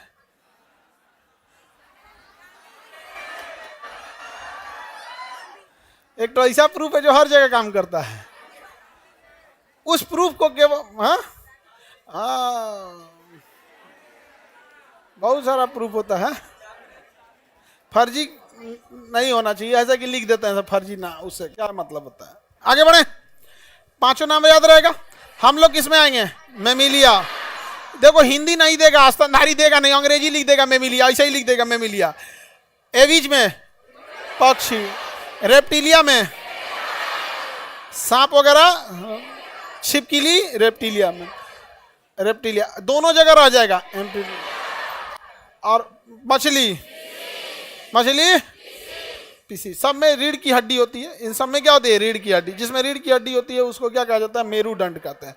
देखो समजात जीव, असमजात जीव। समजात असमजात से पहले समझने से पहले यहाँ कहा गया, कड़ी नहीं दिया है, एक सेकेंड, जीव जंतुओं के बीच की कड़ी, ये रहा कड़ी, पादप एवं जंतु की कड़ी। पहले इसको याद करा देते हैं, फिर इसको याद कराएंगे। देखिए कुछ योजक कड़ियों के उदाहरण, कड़ी के उदाहरण समझिए। जैसे मेल फीमेल का उदाहरण आप समझ में आ गया। मेल फीमेल का उदाहरण ट्रांसजेंडर, बीच की कड़ी क्या हो जाएगी? ट्रांसजेंडर। अभी पहले इसको समझा देते हैं। उसी तरह सजीव और निर्जीव के बीच की कड़ी वायरस, सजीव और निर्जीव की कड़ी वायरस एक निर्जीव की तरह होता है। जैसे पाउडर, कैसे हम लोग शरीर पे पाउडर मार लिए, पाउडर वह जिंदा होगा, वायरस वह जिंदा हो जाता है, वो पाउडर ऐसा रहता है, वायरस वह पाउडर ऐसा रहता है। हाथ पर रखेंगे ना जिंदा हो जाएगा। आ गया मेरा मालिक आ गया, चलिए मालिक को सुता देते हैं। अब जा सीधाने अगरबत्ती जलेगा। नहीं समझे? सीधाने क्या जलेगा? मतलब मर गए हैं। सीधाने अगरबत्ती का मतलब क्या होता है? मर गए। तो वायरस सजीव है या निर्जीव? हाँ दोनों है। अगर उसको किसी लोहा वहां पे रखेंगे तो निर्जीव, ऐसे देखेंगे कैसन है, तुरंत सजीव हो जाएगा। बहुत कचरा होता है सजीव और निर्जीव के बीच की कड़ी। इसीलिए ससुरा जल्दी मरते नहीं है सब, निर्जीव की तरह पड़ा रहेगा। खाना पीना किसी चीज की जरूरत नहीं, जैसे स्टार्ट होगा तुरंत अपना क्या करेगा? सजीव हो जाएगा। और सजीव होने के बाद हमारी कोशिका के पास जाएगा और कहेगा आप ही हैं एक कोशिका से दूसरी कोशिका को बनाते हैं, फोटोकॉपी मशीन आप ही हैं, हमरो तनी फोटोकॉपी निकालिए तो 8 गो 10 गो हमारे ही शरीर से हमारा ही फोटोकॉपी बनवाएगा अपना, और धीरे धीरे हमारे शरीर में बढ़ जाएगा। समझ में आ गया कि नहीं आ गया? अगर इधर बाहर इधर उधर है तो मार दिया। कोरोना फेफड़वा में घुस गया था, कहा था कि हमारा तनी कॉपी बनाई, तो फेफड़वा में घुस के इतना ना कॉपी बना दिया, इतना कॉपी बना दिया कि फेफड़ा में सांसें लेने का जगह नहीं बचा। फेफड़ा बंद कर देता था। ये इतना शरीर में क्षमता बढ़ा देता था। और फेफड़ा उसको बाहर फेंकने की कोशिश करता था। तो बाहर कैसे फेंकेगा? तो हमारा WBC उसे मारता था, तो WBC को मारता था, तो दोनों की लाश गिरी रहती थी, WBC भी और कोरोना का। हम लोग सब फेंकते थे तो वही खेखार के रूप में निकलता था, डेड बॉडी था सब। समझ में आ गया कि नहीं? डेड बॉडी था। किसका? WBC और कोरोना का, WBC और कोरोना। समझ में आ गया? और वो आराम से निकल सके डेड बॉडी, इसलिए शरीर में म्यूकस यानी चिपचिपा पदार्थ मिला लिया था कि निकलने में आसानी हो। यहाँ पे तो बताओ सजीव निर्जीव के बीच की कड़ी, में सजीव का भी गुण है और निर्जीव का भी गुण है। उसी तरह पादप और जंतु के बीच की कड़ी, पादप कहता है कि हमको भोजन देने की जरूरत नहीं है, हम अपने से बना लेंगे। और जंतु कहता है कि हम कोनो ना कोनो चीज को खाएंगे, या तो हम शाकाहारी रहेंगे तो पेड़ पर सब्जी नोच के खा जाएंगे, और मांसाहारी रहेंगे तो कोनो चलता फिरता जीव को पहले सुताएंगे, फिर काटेंगे, खा के खत्म कर देंगे। यहाँ पे तो दूसरे को पकड़ के खाने वाला जंतु, और अपना भोजन खुद बनाने वाला हम लोग क्या हैं? जंतु। या तो साग सब्जी नोच के खाएंगे या कुछ भी। मुंह बंद कर दीजिएगा ना तो हम लोग मर जाएंगे।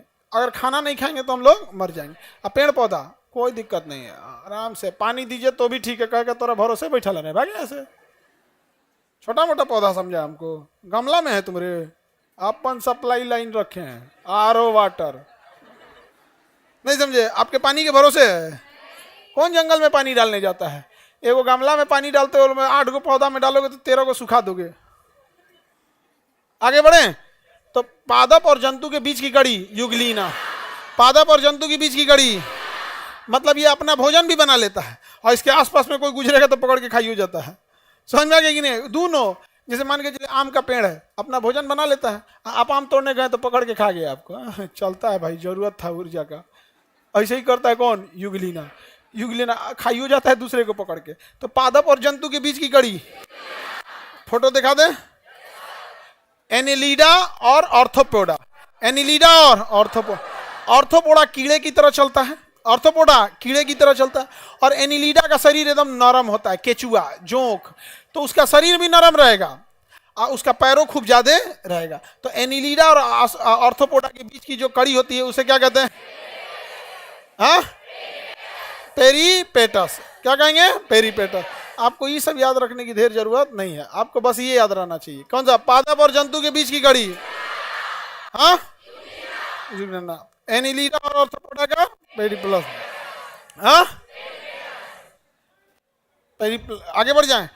और यहां देखिए आपको डकबिल प्लेटिपस या फिर एकिडना, ये पक्षी की तरह दिखता है लेकिन रहता है स्तनधारी। दिखता कैसे है? पक्षी की तरह, और रहता क्या है? इसलिए इसे पक्षी और स्तनधारी के बीच की क्या कहेंगे? कड़ी। बताइए, पादप और जंतु के बीच की कड़ी। पादप जंतु, पादप जंतु, सजीव निर्जीव, सजीव निर्जीव, एनिलीडा ऑर्थोपोडा, एनिलीडा ऑर्थोपोडा, पक्षी और स्तनधारी। डकबिल नहीं याद रखेगा, प्लेटिपस। क्या याद रखना है? प्लेटिपस, बस प्लेटिपस बोलेंगे। इसमें किसके गुण है? पक्षी और स्तनधारी। पक्षी और, किसी को दिक्कत नहीं ना? पीसीज मतलब क्या होता है? मछली। पीसीज मतलब मछली। एम्फीबियन मतलब बाहर निकल जाता है, जो दोनों जगह रह सकती। अभी बताओ, ऐसी कोई मछली है जो जमीन पे भी रह सकती है? हाँ, एगो मछली है lungs, lungs fish. Lungs fish, फुसफुस, लंग्स मतलब फेफड़ा मछली, मतलब उसके पास फेफड़ा होता है। मछलिया के पास क्या है? फेफड़ा। मछली के पास क्या है? फेफड़ा। मछली है, बाहर निकालेंगे तो कोई टेंशन नहीं, कहेगा बाजार में ले जाएगा बेचने, हमको कूद के भाग जाएंगे जहां मौका मिलेगा। बाहर भी जी लेते हैं हम। मछली पानी के बाहर रह सकती है। कौन सी मछली? लंग्स मछली। कौन सी मछली? तो इसे हम क्या कह सकते हैं? स्तनधारी, सॉरी स्तनधारी नहीं, पीसीज। पीसीज मतलब मछली, एम्फीबियन मतलब ऊपर रहने वाले। समझ में आ गया कि नहीं आ गया? आगे बढ़े। Any problem? इन सब का फोटो दिखा दे, नहीं तो यादों नहीं। ये बहुत बार पूछा है, तुमको याद रहे ना रहे इसको यादे कर लेना। पहले तो पढ़ लो लोग, पहले पढ़ल जाएगा कि नहीं।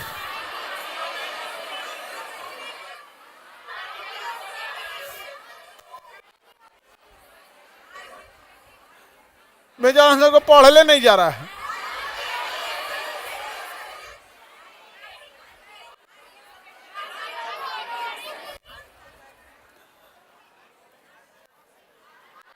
Archaeo प्लेट्रिक्स, archaeopteryx. ये क्या करता है समझो, ये रेंग के चलता है। क्या चलता है? और फिर उड़ियो जाता है। चलता है रेंग के और फिर उड़ जाता है।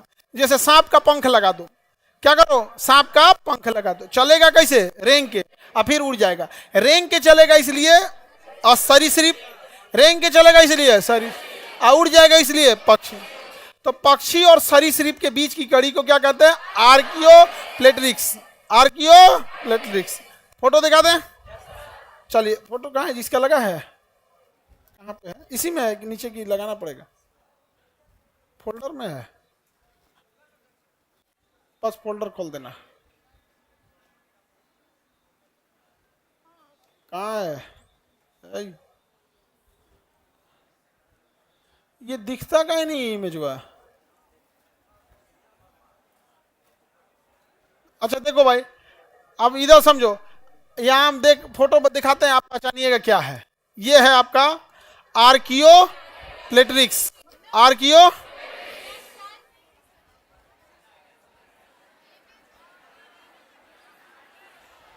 ये इसका पंखवा छोड़ दीजिएगा ना, इसका पंखवा उठा दीजिएगा तो डायनासोर की तरह चलेगा। इसे डायनासोर की तरह ऐसे, तो जो ऐसे चलता है ना उसी को कहते हैं रेंग के चल रहा है। डायनासोर कैसे चलता था? रेंग का। डायनासोर कैसे चलता था? रेंग का। हम लोग कैसे चलते हैं? सीधा। डायनासोर सीधा नहीं चलता था, वैसे रेंगता था ऐसे ऐसे। रेंगने का मतलब होता है शरीर का भार एक बार दाहिने एक बार बाएं। सांप देखिए ना, दाहिने बाएं दाहिने बाएं, तो सांप ऐसे चलता है रेंग के, दाहिने बाएं। छिपकली भी देखिएगा, दाहिने बाएं ऐसे करके ऐसे चलेगी। और डायनासोर भी दाहिने बाएं ऐसे ही चलता था यहाँ पे। अब बूढ़ा आदमी को गठिया उठिया हो जाता है तो हाँ ऐसे ऐसे बूढ़ा हो जाएगा तो ऐसे ऐसे सारी स्त्री बन जाता है। नहीं समझे? अच्छा, ये जो आजकल लफुअन है सब, इतना बटन खोल लेगा से एगो सीकड़ मान लेगा, एगो सिगरेट। नहीं समझ, एकदम टिबिया ऐसा रहेगा, सीना धंसल एकदम, मतलब मन, अगर तुम एक लात मारोगे तो पैर वो पार निकल जाएगा। सिगरेट पी के धंसा लगा, नहीं समझ आ गया, अजीब टाइप। अच्छा एक बात देखो, पुष्पा जिस तरह का मुंह में पान भचर भचर, क्या भाऊ, अजीब यार, उसको क्यों ऐसा बना दिया हमको नहीं समझ में। इतना बेहतरीन हीरो है, नहीं समझ आ गया। अलग बात है कि बेचारा फिल्म में पुलिस को खरीद रहा था, बड़े बड़े आईजी डीआईजी को खरीद रहा था, एगो कांस्टेबल आया घसीट के लेके चल गया, नहीं समझे। पुष्पा का कुल, पुष्पा झुकेगा नहीं, पुष्पा सुता दिया उनको। प्रशासन के पास बहुत ताकत होता है, बाप रे बाप, नहीं समझे, बहुत ताकत होता है। हाँ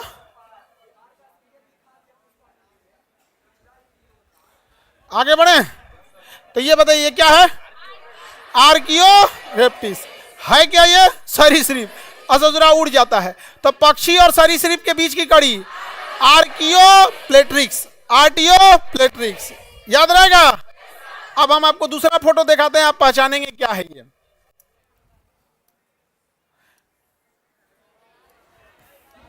एकिडना है ये, क्या है, एकिडना और प्लेटिपस, एकिडना और प्लेटिपस की तरह जी, ये रहा प्लेटिपस, एकिडना और प्लेटिपस। देखिए ध्यान से यहाँ पे, एकिडना और प्लेटिपस, इसके अंदर पक्षी के गुण है। देखिए बत्तख की तरह चोंच है, इसका भी चोंच है, ये है एक तरह से पक्षी, और स्तनधारी भी है, पक्षी और स्तनधारी, पक्षी और स्तनधारी में भी है। देखिए कहाँ गया, प्लेटिपस दिखने में कैसा रहेगा, पक्षी दिखने में कैसा रहेगा, साथ में क्या रहेगा, स्तनधारी, स्तनधारी। तो प्लेटिपस और एकिडना दिखने में पक्षी और रहेगा स्तनधारी, तो दोनों के बीच की कड़ी बताइए। पादप और जंतु के बीच की कड़ी, पादप और जंतु के बीच की कड़ी युगलीना।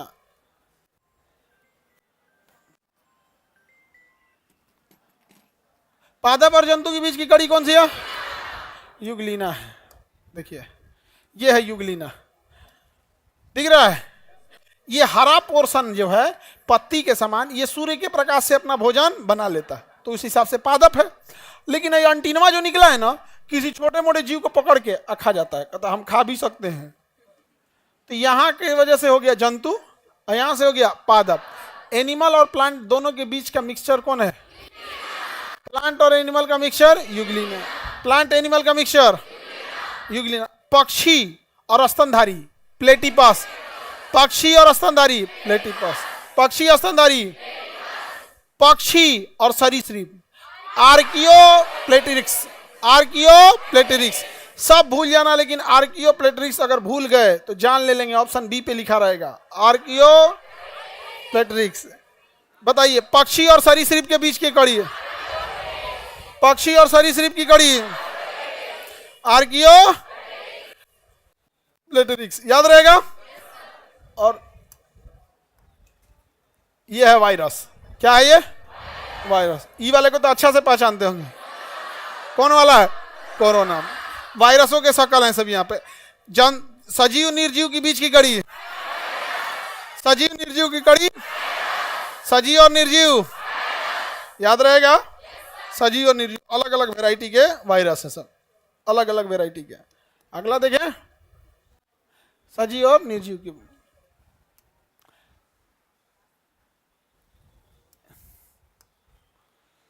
ये है आपकी लंग्स फिश। कौन सी फिश है तो ये मछली, मछली मतलब पीसीज, मछली मतलब पीसीज, और पानी के बाहर निकल आती है, पानी के बाहर आ जाती है, इसलिए क्या हो जाएगी, एम्फीबियन। एम्फीबियन मतलब उभयचर। तो मछली और उभयचर के बीच की कड़ी लंग्स फिश। इस फिश के पास क्या है, लंग्स है, क्या है, लंग्स है। फेफड़ा है इसके पास, क्या है, फेफड़ा। इसका कल्फर दिख रहा है कहीं, नहीं, बाहर आ जाती है। इसको बाहर निकालेंगे नहीं मरेगी ये, कहिए बकलोल कहीं का, तुम जाओ पहले सर का पॉकेट जी के पढ़ के आओ, नहीं समझे, मर जाएगी ये। क्या नाम है इसका, लंग्स फिश। लंग्स मतलब फेफड़ा, फेफड़ा को हम फुफ्फुस कहते हैं, तो कहेगा फुफ्फुस मत्स्य, फुफ्फुस मत्स्य। ऐसा ना हिंदी में नाम लिखता है ना कि पढ़लो वाला लड़का बकलोल हो जाता है। लंग्स फिश, कितना अच्छा समझ में आ रहा है। वैसी फिश जिसके पास क्या है, लंग्स है। लंग्स फिश याद रहेगा। तो बताइए, दो अलग अलग जीवों के आपको कड़ी याद रहेगा? सजीव निर्जीव की कड़ी, पादप और जंतु क्या, पक्षी और सरीसृप, आर्कियो स्टेप्रिक्स याद रहेगा, आर्कियो प्लेट्रिक्स, आर्कियो प्लेट्रिक्स। मछली और स्तनधारी का है ना, मछली और उभयचर का, लंग्स फिश कौन सा आ जाएगा, लंग्स फिश। पक्षी और स्तनधारी, प्लेटिलस, पक्षी और स्तनधारी प्लेटिपस याद रहेगा। कड़ी पूछ देंगे तो बता देंगे। आप लोग को कौन सा नहीं भूलना है इसको, ये सब लोग अपने अपने डीपी पे लगा लो। नहीं समझ आ गया, आगे बढ़ जाए। क्या नाम है इसका? अगर कुछ नहीं पता है ना तो बस आर्कियो याद रखो। क्या याद रखो? बस बता, पक्षी और सरीसृप, आर्कियो, बस बस बस आर्कियो, आर्किटेक्चर। तुम आर्कियो याद रखो, आर्किटेक्चर याद रखो, कुछ याद रखो, आर्कियो बस याद रखना। एग्जाम में तुम मार दोगे। अब आर्कियो याद रहेगा तो उसमें आर्केस्ट्रा थोड़े मारोगे। ऑब्वियस बात है, यहाँ पे देर सैयारने के चक्कर में नहीं रहना, याद रहेगा। पक्षी वगैरह का ये कड़ी। वापस आते हैं अपने टॉपिक पे, रेडी हैं? पादप और जंतु के बीच की कड़ी। अब यहां देखते हैं तुलनात्मक रूप से अध्ययन। कहां से छोड़े थे? समझात से। कहां से छोड़े थे? समझात से। रेडी हैं समझात पढ़ने के लिए? वैसे शरीर का अंग, कौन सा शरीर का अंग समझात कहलाएगा? शरीर का कौन सा अंग समवृत्त कहलाएगा? और शरीर का कौन सा अंग अवशेषी कहलाएगा? ये तीन प्रकार के अलग अलग अंग अवशेषी कहलाएंगे यहाँ पर। तो हम एक एक करके समझते हैं। पहले कौन सा समझते हैं? समझात। पहले समझते हैं समझात। वे अंग जिनकी आंतरिक संरचना क्या हो, समान, यानी वैसे अंग जिनकी संरचना क्या हो, समान, संरचना क्या हो, समान हो, लेकिन कार्य क्या हो, अलग अलग। संरचना क्या हो, समान, लेकिन काम कैसे करे, अलग अलग। संरचना समान, काम काम अलग अलग। जैसे देखो, हम लोग यहाँ पे एग्जाम्पल में देखो, वेल मछली का अग्रपात तैरने के काम में आता है। मछली देखेंगे ना तो समुद्र की मछलियाँ बड़ा बड़ा ऐसे हाथ पैर होता है उनका तैरने वाले। वेल मछली का पैर फ्लैप देखेंगे तो बहुत बड़ा होता है। पहले एक हड्डी होती है, फिर दो हड्डी होती है, फिर उनका ये चौड़ा हो जाता है।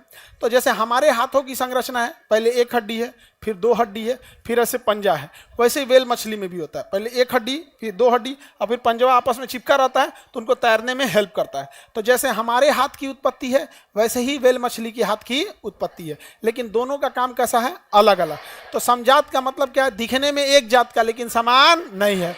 समझात माने दिखने में एक जात लेकिन एक काम नहीं करेगा। जैसे वेल मछली तो देख ही लिए, यहाँ पर मनुष्य का हाथ हम देख लिए, मनुष्य का हाथ देख लिए ना, दिखने में कैसा है, एक समान, लेकिन काम एक जैसा करता है नहीं। जैसे चीता, शेर, इसका हाथ देखो और हमारा हाथ देखो, बनावट एक जैसा रहेगा, उसमें भी केहूनी है, झुक जाएगा, सब कुछ होगा, लेकिन हम अपने हाथ से पकड़ने का काम करते हैं, वो अपने हाथ से पकड़ने और दौड़ने दोनों का काम कर लेता है। तो समझात दिखने में काम, समझात दिखने में काम। ठीक इसी का उल्टा याद रखना है। किसमें? समवृत्त में। किसमें? समवृत्त में। अलग दिखेगा, काम एक करेगा। समवृत्त में अलग दिखेगा, काम एक करेगा। आप दोनों फॉर्मूला याद नहीं रखना है वरना आपसे गड़बड़ हो जाएगा। केवल एक याद रखना है। केवल क्या याद रखना है? एक। किसका याद रखना है? समझात। दिखेगा एक जैसा, काम अलग। इसी का उल्टा करना, समवृत्त। उल्टा करो, समवृत्त। समवृत्त का मतलब क्या हो जाएगा?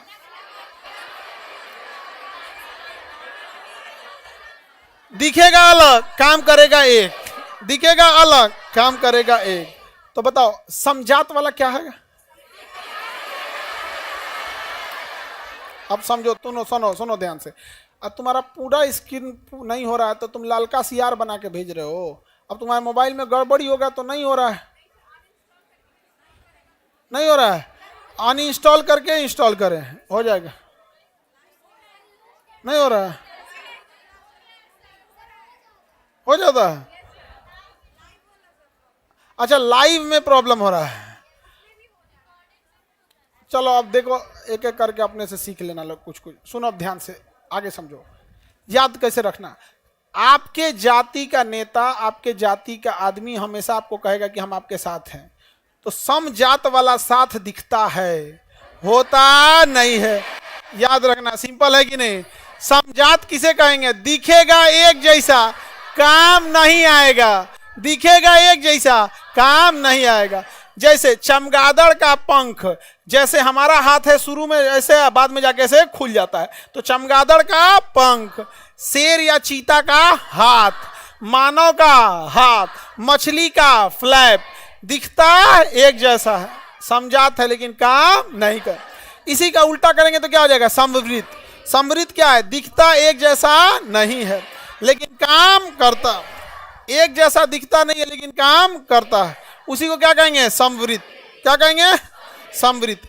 क्या कहेंगे? समवृत्त। आगे बढ़ जाएं, उसे क्या कहेंगे? समवृत्त। जैसे कीट का पंख, कीड़े में कितना पंख होता है? 4 गो। अब पक्षी में कितना होता है? 2 गो। क्या एक जैसा दिख रहा है? एगो में 4 गो पंख दिख रहा है, एगो में 2 गो पंख दिख रहा है, तो ऑब्वियस बात है एक जैसा तो दिख नहीं रहा है, लेकिन दोनों अपने पंख से क्या कर जाते हैं? उड़ जाते हैं। दोनों अपने पंख से उड़ जाएंगे। तो सुनो ध्यान से, परिभाषा बताना। उत्पत्ति एक समान दिखती है लेकिन कार्य अलग अलग। समझा? असमवृत्त का बस इसी का उल्टा कर लेना, याद नहीं करना, कंफ्यूजन हो जाएगा, बस क्या कर लेना है? उल्टा कर लेना। समझा तो याद रहेगा। अवशेषी अंग जो शरीर में रहता है लेकिन किसी काम का नहीं है, क्या कहलाएगा? अवशेषी अंग। शरीर में है लेकिन किसी काम का नहीं है, क्या है? अवशेष। जैसे आप लोग का दिमाग शरीर में है लेकिन किसी काम का है, शरीर में रहे काम ना करे, उसे क्या कहेंगे? अवशेष। शरीर में है लेकिन काम ना करे, अवशेषी। जैसे मानव शरीर में अवशेषी अंग में देखेंगे अपेंडिस। क्या होता है? अपेंडिस।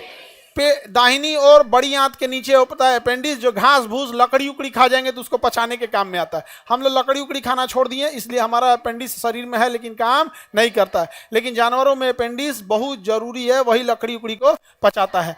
कान की पेशी है, जो कनवा बाहर है, इसका हमारा कोई काम नहीं है। ये कर्ण पिल्लो कहलाता है, पन्ना, ये हमारे किसी काम का नहीं है। फिलहाल अभी है तो हम लोग जो पढ़ाने के टाइम पे इसमें माइक रख देते हैं, और अगर ये नहीं रहता तो माइक ऊपर रखते, यहाँ रख के पढ़ाते, क्या दिक्कत है? पायलट यहाँ रख के पढ़ा देगा। पायलट जो माइक रखता है ऊपर रखता है, समझ में आ गया कि नहीं आएगा? पायलट कहाँ रखता है? ऊपर। बड़का हेडफोनवा देखना ना, बड़का हेडफोनवा में आजकल लड़का गाना सुन रहा है, इतना बड़का 2 गो लोटा बराबर लगेले है, वही में गाना सुन रहा है। यहाँ पे चश्मा, हाँ चश्मा है तो यूज कर लेते हैं, नहीं तो नहीं यूज करेंगे। समझ में आ गया? जैसे महिला लोग कान है तो इसमें पहनने के लिए यूज कर लेते हैं, नहीं रहता तो उस समय कोई और सिस्टम रहता। नहीं समझ में गया? इस सब टाइप का, कुछ इस टाइप का फैशन रहता, इसे निकालना कुछ और फैशन रहता उस टाइम। यहाँ पे भीड़ उड़ में बेचारा दबा जाता है इसे। तो शरीर में है काम नहीं करे, क्या कहलाएगा? शरीर पे जो बाल है हमारे किसी काम का नहीं है, नाखून जो है हमारे किसी काम का नहीं है, लेकिन जानवरों के लिए नाखून काम का है। हमारा बढ़ा हुआ नाखून काम का नहीं है, लेकिन नाखून जानवरों में बड़ा, जितना बड़ा उंगली है ना, उंगली जितना बड़ा है ना, उतना बड़ा शेर का नाखून होता है, उतना बड़ा शेर का नाखून होता है। अगर ऐसे दुलार में ऐसे खींच दिया ना तो उतना गहीर करके निकाल देगा। यहाँ पर दुलार करेगा ना आपको ऐसे, जैसे नहीं देगा कुत्ता उत्ता ऐसा ऐसे कूदने लगते हैं, छोटा छोटा नाखून है, हल्का हल्का होता है। अगर शेर कूद गया तो एगो तो बड़का नाखून है एकदम तेज, और पे 2 कुंटल का रहता है, बकोट के एकदम घराक से ऐसे चिचिन पार देगा यहाँ से, जा अब सारा किड्नी उड्डी बाहर सब ढकेलते रह गए है, ऐसे निकलना नहीं है जी, मरिए जाएंगे हम, अवशेषी हो जाएंगे पूरा शरीर। शरीर में है काम का नहीं है, क्या कहलाएगा? जैसे आप लोगों का दिमाग, अपेंडिस, शरीर के बाल, ये सब कैसे हैं? अवशेषी। समझा तो अवशेषी, ये सब समझ में आ गया? हटा के क्वेश्चन पूछें, बता देंगे आप लोग? हाँ, एक आदमी पॉकेट जी के दो। हाँ देखो, जैसे हम पूछ रहे हैं ऐसे ही आप लोग को पूछना है रूम पे बैठ के। दिमाग लगाए लोग ना, दिमाग तूर देंगे। रहे तब तो लगाए सब, यहाँ पे रहेगा ये नहीं, यहाँ पे पूछेगा। सुनो, जैसे जैसे पूछ रहे हैं ऐसे ही पूछना है यहाँ पे। आज बड़ी लंबा डिले हो गया बैठाने में आप लोग को, तो खैर एक आध क्लास में ऐसे हो जाता है। सुनो ध्यान से, जैसे जैसे पूछ रहे हैं उसी तरह, कोई टाइम लॉस नहीं करना है यहाँ पे। फिलोसॉफिकल जूलॉजिकल किसका किताब है? इसका है? जिराफ का सिद्धांत, सांप का टांग, मांसाहारियों में नाखून और दांत का बड़ा होना, चूहे का सिद्धांत, हाँ, natural origin of the species, natural selection, survival of the fittest, Darwin की किताब का नाम, origin of the species. Darwin के अनुसार संतान अधिक उत्पन्न होते हैं या कम, संघर्ष ज्यादा या कम, सामान्य जीव जिएगा या फिर जो सर्वोत्तम रहेगा वो, हाँ सर्वोत्तम रहेगा वो। बताइए विकास तेज होगा या धीरे, धीरे। उत्परिवर्तन तेज या धीरे, धीरे। उत्परिवर्तन तेज। ह्यूगो डी ब्रिज ने कौन सा सिद्धांत दिया, ह्यूगो डी ब्रिज ने उत्परिवर्तन, उत्परिवर्तन का सिद्धांत दिया। पीसीज में किसे रखते हैं, एम्फीबियन में, एबीज में, एबीज में पक्षी, रेप्टिलिया में, मानव बकरी, हाँ दिखने में समान लेकिन काम नहीं करेगा, समझा, भले अलग दिखे लेकिन काम करेगा सेम। कीट और पक्षी के पंख समवृत, मानव चीता चमगादड़ के हाथ, समझा, हाँ अपेंडिस, अपेंडिस कैसे अंग है, अवशेषी अंग। शरीर के बाल, सजीव निर्जीव की कड़ी, पादप जंतु के बीच का कड़ी, हाँ पक्षी और स्तनधारी, हाँ पक्षी और स्तनधारी, प्लेटिपास, पीसीज और एम्फीबियन, लंग्स, पीसीज और एम्फीबियन, पक्षी और सरीसृप, आर्कियो, पक्षी और सरीसृप, पक्षी और सरीसृप, आर्कियो याद है, ऐसे पूछना है आप लोग को। अब थोड़ा सा हम आपको आज पॉलिटी भी बता ही देते, 2 लाइन ताकि दो शुरू कर दिए तो शुरू कर देते हैं, क्योंकि आप लोग को ना, आप हमारा पूरा आधा टाइम खा गए थे तुम लोग बैठाने के चक्कर में। ठीक है, पॉलिटी का ये लग गया है, पकड़ो इसको। ये क्यूआर कोड लास्ट में बता देंगे, इसमें आप लोग को ये इस बैच का ये क्यूआर है, ठीक है, इसमें जुड़ जाना लोग।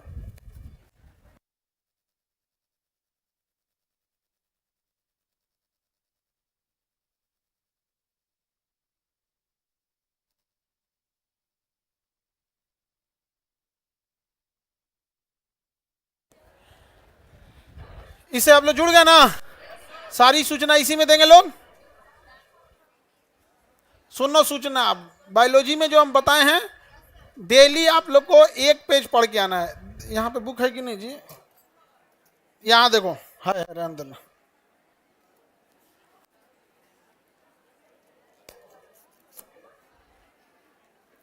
आगे बढ़े, पेज नंबर 380। सुनो बाबू, इधर सुनो, इधर देखना सब लोग। ये सबसे उटपटांग टॉपिक था। ये 1 पेज समझ रहे हो, ऐसे ये वाला 1 पेज दोनों ओर मिला के, ये होता है 1 पेज, इधर और इधर मिला के। आपको डेली 1 पेज पढ़ के आना है। कितना पेज? आप डेली 1 पेज पढ़ के आओगे, आपको याद हो जाएगा। हम आते पहले 15 मिनट सुनेंगे, फिर ये पूछेंगे। आज पहला क्लास है तो थोड़ा सा आप लोग को समझाने में टाइम लग जाता है, लेकिन हम ये डेली 1 पेज पूछेंगे। जैसे आज हम आपको कौन सा पेज पढ़ाए हैं, 380। कितना पढ़ाए हैं? कल आप लोग को 381 और 382 पूछेंगे। 381 और 382 कल पढ़ाएंगे। समझ में आ गया? कुछ भी हो जाए आप लोग को पढ़ के आना है और पॉकेट जी के लेके आना है। पॉलिटी कितने नंबर पेज पे है जी? 97।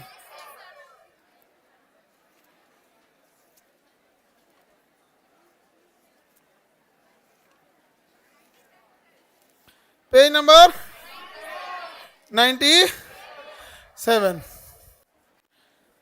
रेडी आप लोग? एक बार दोबारा पूछे, बताएंगे? बताओ ध्यान से। सजीव निर्जीव की कड़ी, पक्षी और सरीसृप, आर्कियो, बस आर्कियो बोलो यहां पर। पादप और जंतु के बीच की कड़ी, पीसीज मतलब मछली, पीसीज और एम्फीबियन, लंग्स फिश। बताइए ध्यान से, बताइए। एवीज क्लास में किसे रखेंगे? एवीज क्लास में हाँ, पक्षी को। चलिए ध्यान से समझते हैं हम लोग। पॉकेट जीके का पॉलिटी थोड़ा सा स्टार्ट करेंगे क्योंकि आज लेट हो गया है, इसलिए हम ज्यादा नहीं बताएंगे। सुनो, भारत का संविधान कैसे कैसे चालू हुआ। जो ये फाउंडेशन में सबसे लास्ट में पढ़ाते हैं, यहाँ सबसे पहले पढ़ना पड़ेगा। सबसे जो पहले सबसे लास्ट में पढ़ाते थे, यहाँ क्या करना पड़ेगा, सबसे पहले। रेडी आप लोग? क्या ढह गया जी। भारतीय संविधान का विकास 2 चरण में होता है। एक, जब 1857 की क्रांति जब नहीं हुई थी, पिटाया नहीं था सब, तो रेडीमेड संविधान बना के लाता था, यहाँ थोप देता था। ऐसा कचराया सब 1857 में ना, ऐसा कचराया सब कि कहा से नहीं, यहीं के लोगों से पूछ के संविधान बनाएंगे। तो हमारा संविधान कितने भाग में है? पिटाने से पहले और पिटाने के बाद। पिटाने से पहले और पिटाने के बाद। समझ में आ गया? 2 भाग में। जो पिटाने से पहले था उसे कहा गया चार्टर। क्या कहा गया? क्या कहा गया? चार्टर। और जो पिटाने के बाद था उसे कहा गया अधिनियम। क्या किया गया? अधिनियम। जैसे भारत शासन अधिनियम 1935, पिटाने के बाद हुआ तो अधिनियम।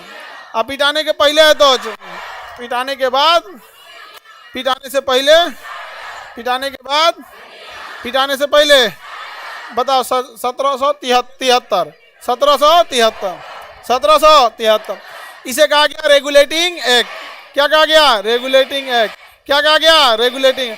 अंग्रेज छोटे छोटे जगहों पे कब्जा कर लिए थे, इसलिए उन्होंने सेंटर को बना दिया बंगाल को। रेगुलेटिंग एक्ट के तहत सेंटर किसे बनाया गया? बंगाल को।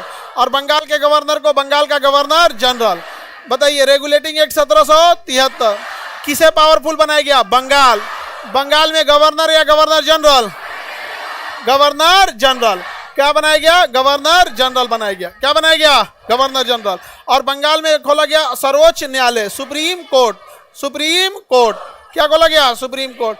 1773 का रेगुलेटिंग एक्ट के तहत किस राज्य को शक्ति दिया गया? वहां गवर्नर या गवर्नर जनरल? सुप्रीम कोर्ट या हाई कोर्ट? हाँ, सुप्रीम कोर्ट। उसके जज थे एलिजा एमपी। सुप्रीम कोर्ट के जज थे नाम एलिजा एमपी। सुप्रीम कोर्ट के जज का नाम। रेगुलेटिंग एक्ट का नाम ये रेगुलेट करना। क्या करना? रेगुलेट करना।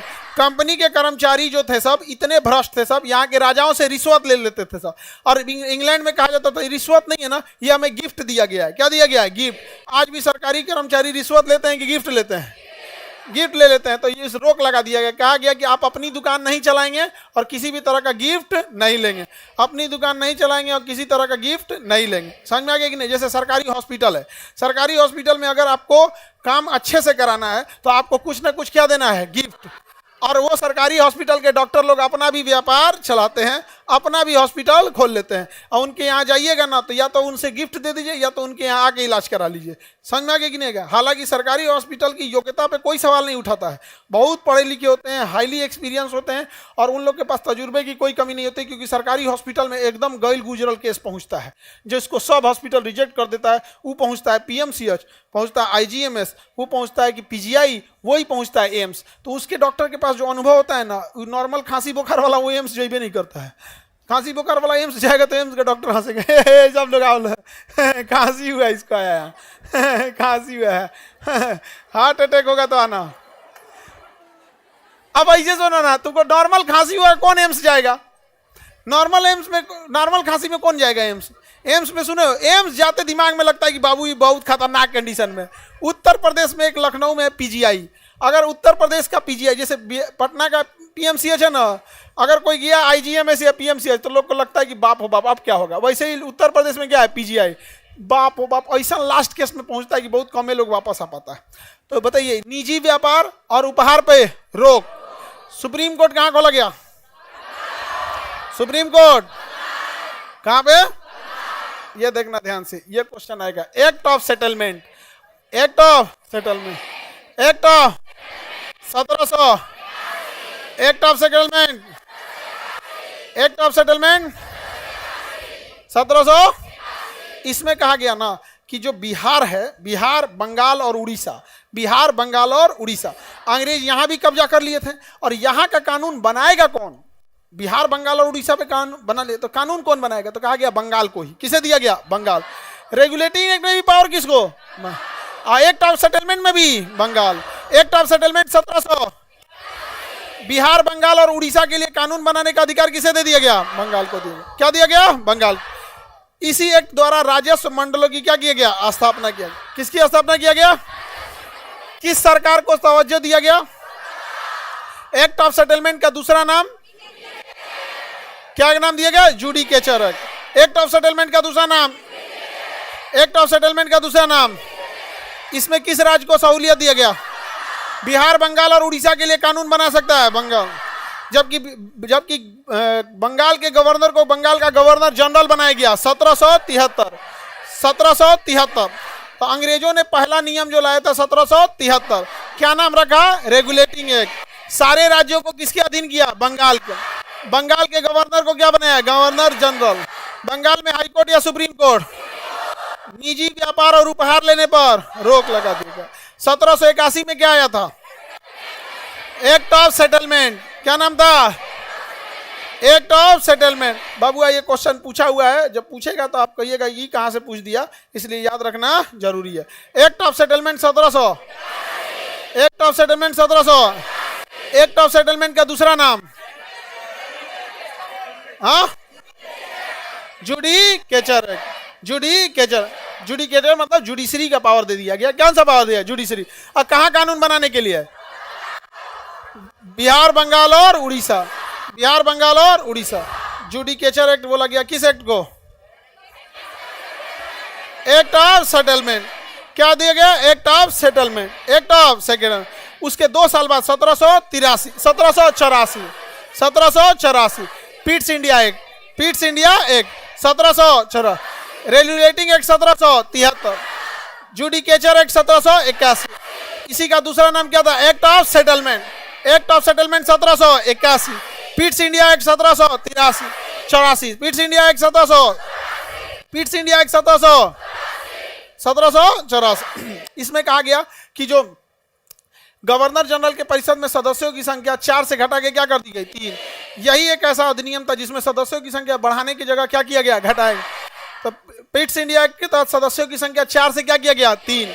और कहा गया तुम लोग पूरा भ्रष्ट है। क्या है? पूरा भ्रष्ट है। इसलिए इसमें 2 भाग बांट दिया गया। कहा कंपनी कितने भाग में रहेगी? 2। एक काम करेगी राजनीति। क्या करेगी? राजनीति। किस राजा से लड़ना है उसे कहा जाएगा कंट्रोलर। क्या कहा जाएगा? कंट्रोलर। क्या कहा जाएगा? कंट्रोलर। एक का काम रहेगा व्यापार। क्या नाम रहेगा? इसका नाम रहेगा डायरेक्टर। क्या नाम रहेगा? डायरेक्टर। बताइए व्यापार कौन करेगा? राजनीति कौन करेगा? कंट्रोलर। कंपनी को 2 भाग में बांटा गया 1784। कंपनी को 2 भाग में बांटा। Pitt's India act 1700। Pitt's India act 1700। 4 से कितने सदस्य? 3। कंपनी को कितने भाग में? 2। व्यापार करेगा डायरेक्टर। व्यापार करेगा, राजनीति करेगा, युद्ध करेगा कंट्रोलर, समझौता करेगा कंट्रोलर, राजा से व्यापार स्थापित करेगा डायरेक्टर। व्यापार, युद्ध और राजनीति। कंपनी में 2 नियम आ गए 1784। द्वैध शासन ला दिया 1784। पीट्स इंडिया एक्ट ने सिंगल शासन या द्वैध शासन? कौन कौन? कंट्रोलर और डायरेक्टर। राजनीति करेगा कंट्रोलर, राजनीति करेगा, व्यापार करेगा। 2 भागों में बांट दिया गया था। कितने भाग में? इसे दोहरा शासन या द्वैध शासन कह सकते हैं। दोहरा शासन या द्वैध शासन कह सकते हैं। बताइए राजनीति कौन करेगा? Board of controller. कौन करेगा? Board of controller. Board of controller. अब व्यापार करेगा डायरेक्टर। हाँ याद कैला बिना क्या जरूरत है? Board of controller, director, controller और डायरेक्टर। व्यापार करेगा, व्यापार करेगा डायरेक्टर। ज्यादा पावरफुल डायरेक्टर या कंट्रोलर? ज्यादा पावरफुल कंट्रोलर। ज्यादा पावरफुल। युद्ध कौन करेगा? कंट्रोलर। सेनापति कंट्रोलर, गवर्नर जनरल कंट्रोलर, युद्ध विराम कंट्रोलर, संधि कंट्रोलर। और चुपचाप व्यापार, चुपचाप व्यापार।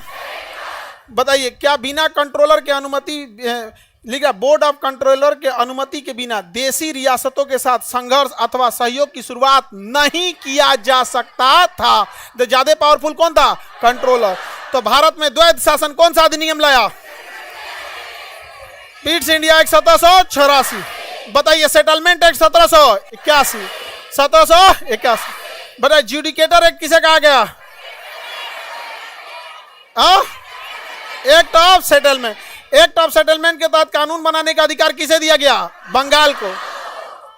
Regulating act 1700। रेगुलेटिंग एक्ट 1700 कहां? Supreme court.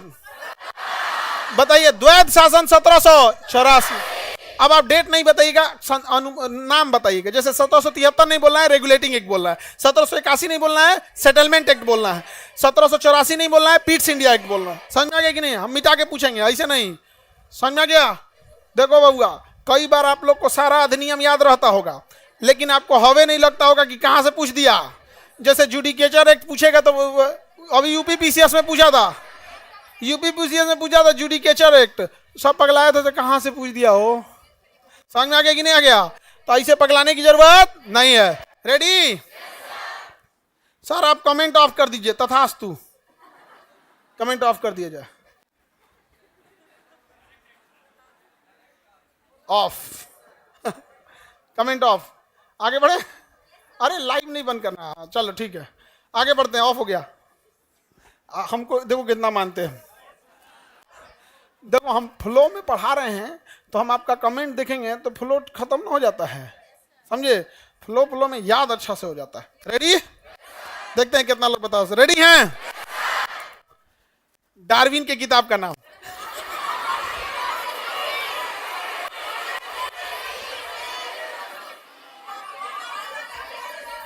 Origin of the species. Lamarck की किताब का नाम। पॉलिटी में आते हैं, पॉलिटी में आते हैं। मैं जा रहा था एकदम तैयार था, दिल के अरमां आंसुओं में बह गए। चलिए आगे बढ़ते हैं। अरे बाल नहीं झाड़ना जी, बीच में बैठल बाल नहीं झाड़ो, बांध के आओ घर से। समझा गया? एगो सुतरी खरीद के दिले रहो, नारियल का रसरी बांध के आएगी सब। चलो ध्यान से देखो, नहीं तो अभी हम विजमैन का प्रयोग जैसे पोंछ काट के किया था ना, बाल काट के कर देंगे। अगले बैच में पढ़ाया जाएगा खान सर का सिद्धांत। हाँ हाँ, और हम बाल काट मतलब सिद्धांत भले फेल हो जाए, बाल तो काट देंगे। आगे बढ़े, चलो। Ready? Regulating act 1700, act of settlement 1700, Pitt's India act 1700। अब आपको सन नहीं बोलना है, आपको बोलना है किसमें ये बात कही गई थी। बिहार के लिए कानून बनाने का अधिकार बंगाल को दिया गया। एक्ट ऑफ सेटलमेंट, कलकत्ता में supreme court. Regulating act, Calcutta के गवर्नर को गवर्नर जनरल बनाया गया। रेगुलेटिंग एक्ट, द्वैध शासन लाया गया। पीट्स इंडिया एक्ट, कंट्रोलर और डायरेक्टर बनाया गया। सुप्रीम कोर्ट बनाया गया। रेगुलेटिंग एक्ट, गिफ्ट लेने पे रोक लगाया गया। Regulating act, act of settlement का दूसरा नाम जुडिकेचर एक्ट। जुडिकेचर एक्ट, निजी व्यापार पे रोक लगाया गया। हाँ, रेगुलेटिंग एक्ट, गिफ्ट और निजी व्यापार पे रोक लगाया गया। रेगुलेटिंग एक्ट, व्यापार कौन देखेगा? डायरेक्टर। राजनीति कंट्रोलर। डायरेक्टर बड़ा या कंट्रोलर? डायरेक्टर और कंट्रोलर जैसी द्वैध शासन प्रणाली 1784 के किस अधिनियम में? Pitt's India act. तो भारत में पहली बार द्वैध शासन 1784 के पीट्स इंडिया एक्ट। समझ में आ गया कि नहीं आ गया?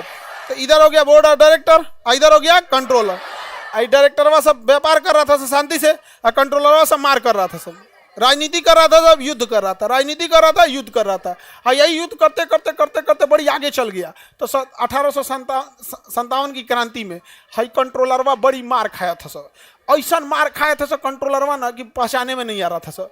और लोगों को क्या पता कि डायरेक्टर वाला है कि कंट्रोलर वाला है। भारत का आदमी जब पीटना चालू करता है तो कौन सी कंट्रोलर और कौन सी डायरेक्टर, ऐसा कुछ आया सब, ऐसा कुछ आया सब कि 1857 की क्रांति के बाद डायरेक्टरों खत्म हो गया और कंट्रोलरों खत्म हो गया, सब सरेंडर बोल दिया सब। तो कंट्रोलर और डायरेक्टर दोनों खत्म कब हुआ? 1857 गए थे राजनीति करने। ऐस मार मारा सब भारत वाला ना, ऐस मार मारा जिसका कोई हद नहीं, किसी को कोई दिक्कत। दोनों समझने में आ गया कि नहीं आ गया? कितने नंबर पे है पॉलिटी? Page number 97। आप लोग को कल बस पेज नंबर 97 पॉलिटी में क्या देख के आना है? 97। और कल आप लोग आराम से आगे बैठ जाएंगे लो बाबू लोग, ठीक है? आज बैठाने में ही टाइम निकल गया, इस वजह से डिले हो गया।